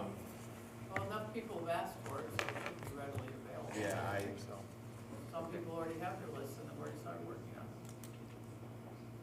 it. I think the only thing that comes down when you say value, Selectman Lemire, do you mean the assessed value? Assessed value. Okay, you don't want like a. Not like a real estate value. Okay. Just an assessed value. So some of them are wrong. The assessed values were never adjusted, and town-owned property, when they go through the revals, they put numbers on them that aren't necessarily reflective of actually current value, one way or the other, because if you look at what just happened on some of the BAAs, that just happened, what people purchased them from and what they were on the list for were completely different.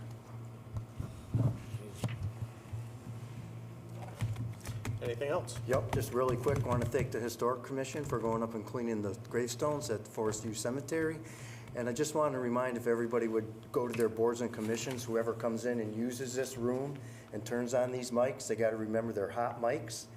And I watched some of these boards and commission meetings, and they were talking between each other from a voting member and a non-voting member, sitting member, non-sitting member. I actually heard some curse words before the meeting, so once the mics come on, they're hot, and they can pick up every little thing you say, even if you're whispering to each other. I also have one other thing that I just remembered. I would like to know what we are paying in maintenance on any of these properties, if we are maintaining any of them.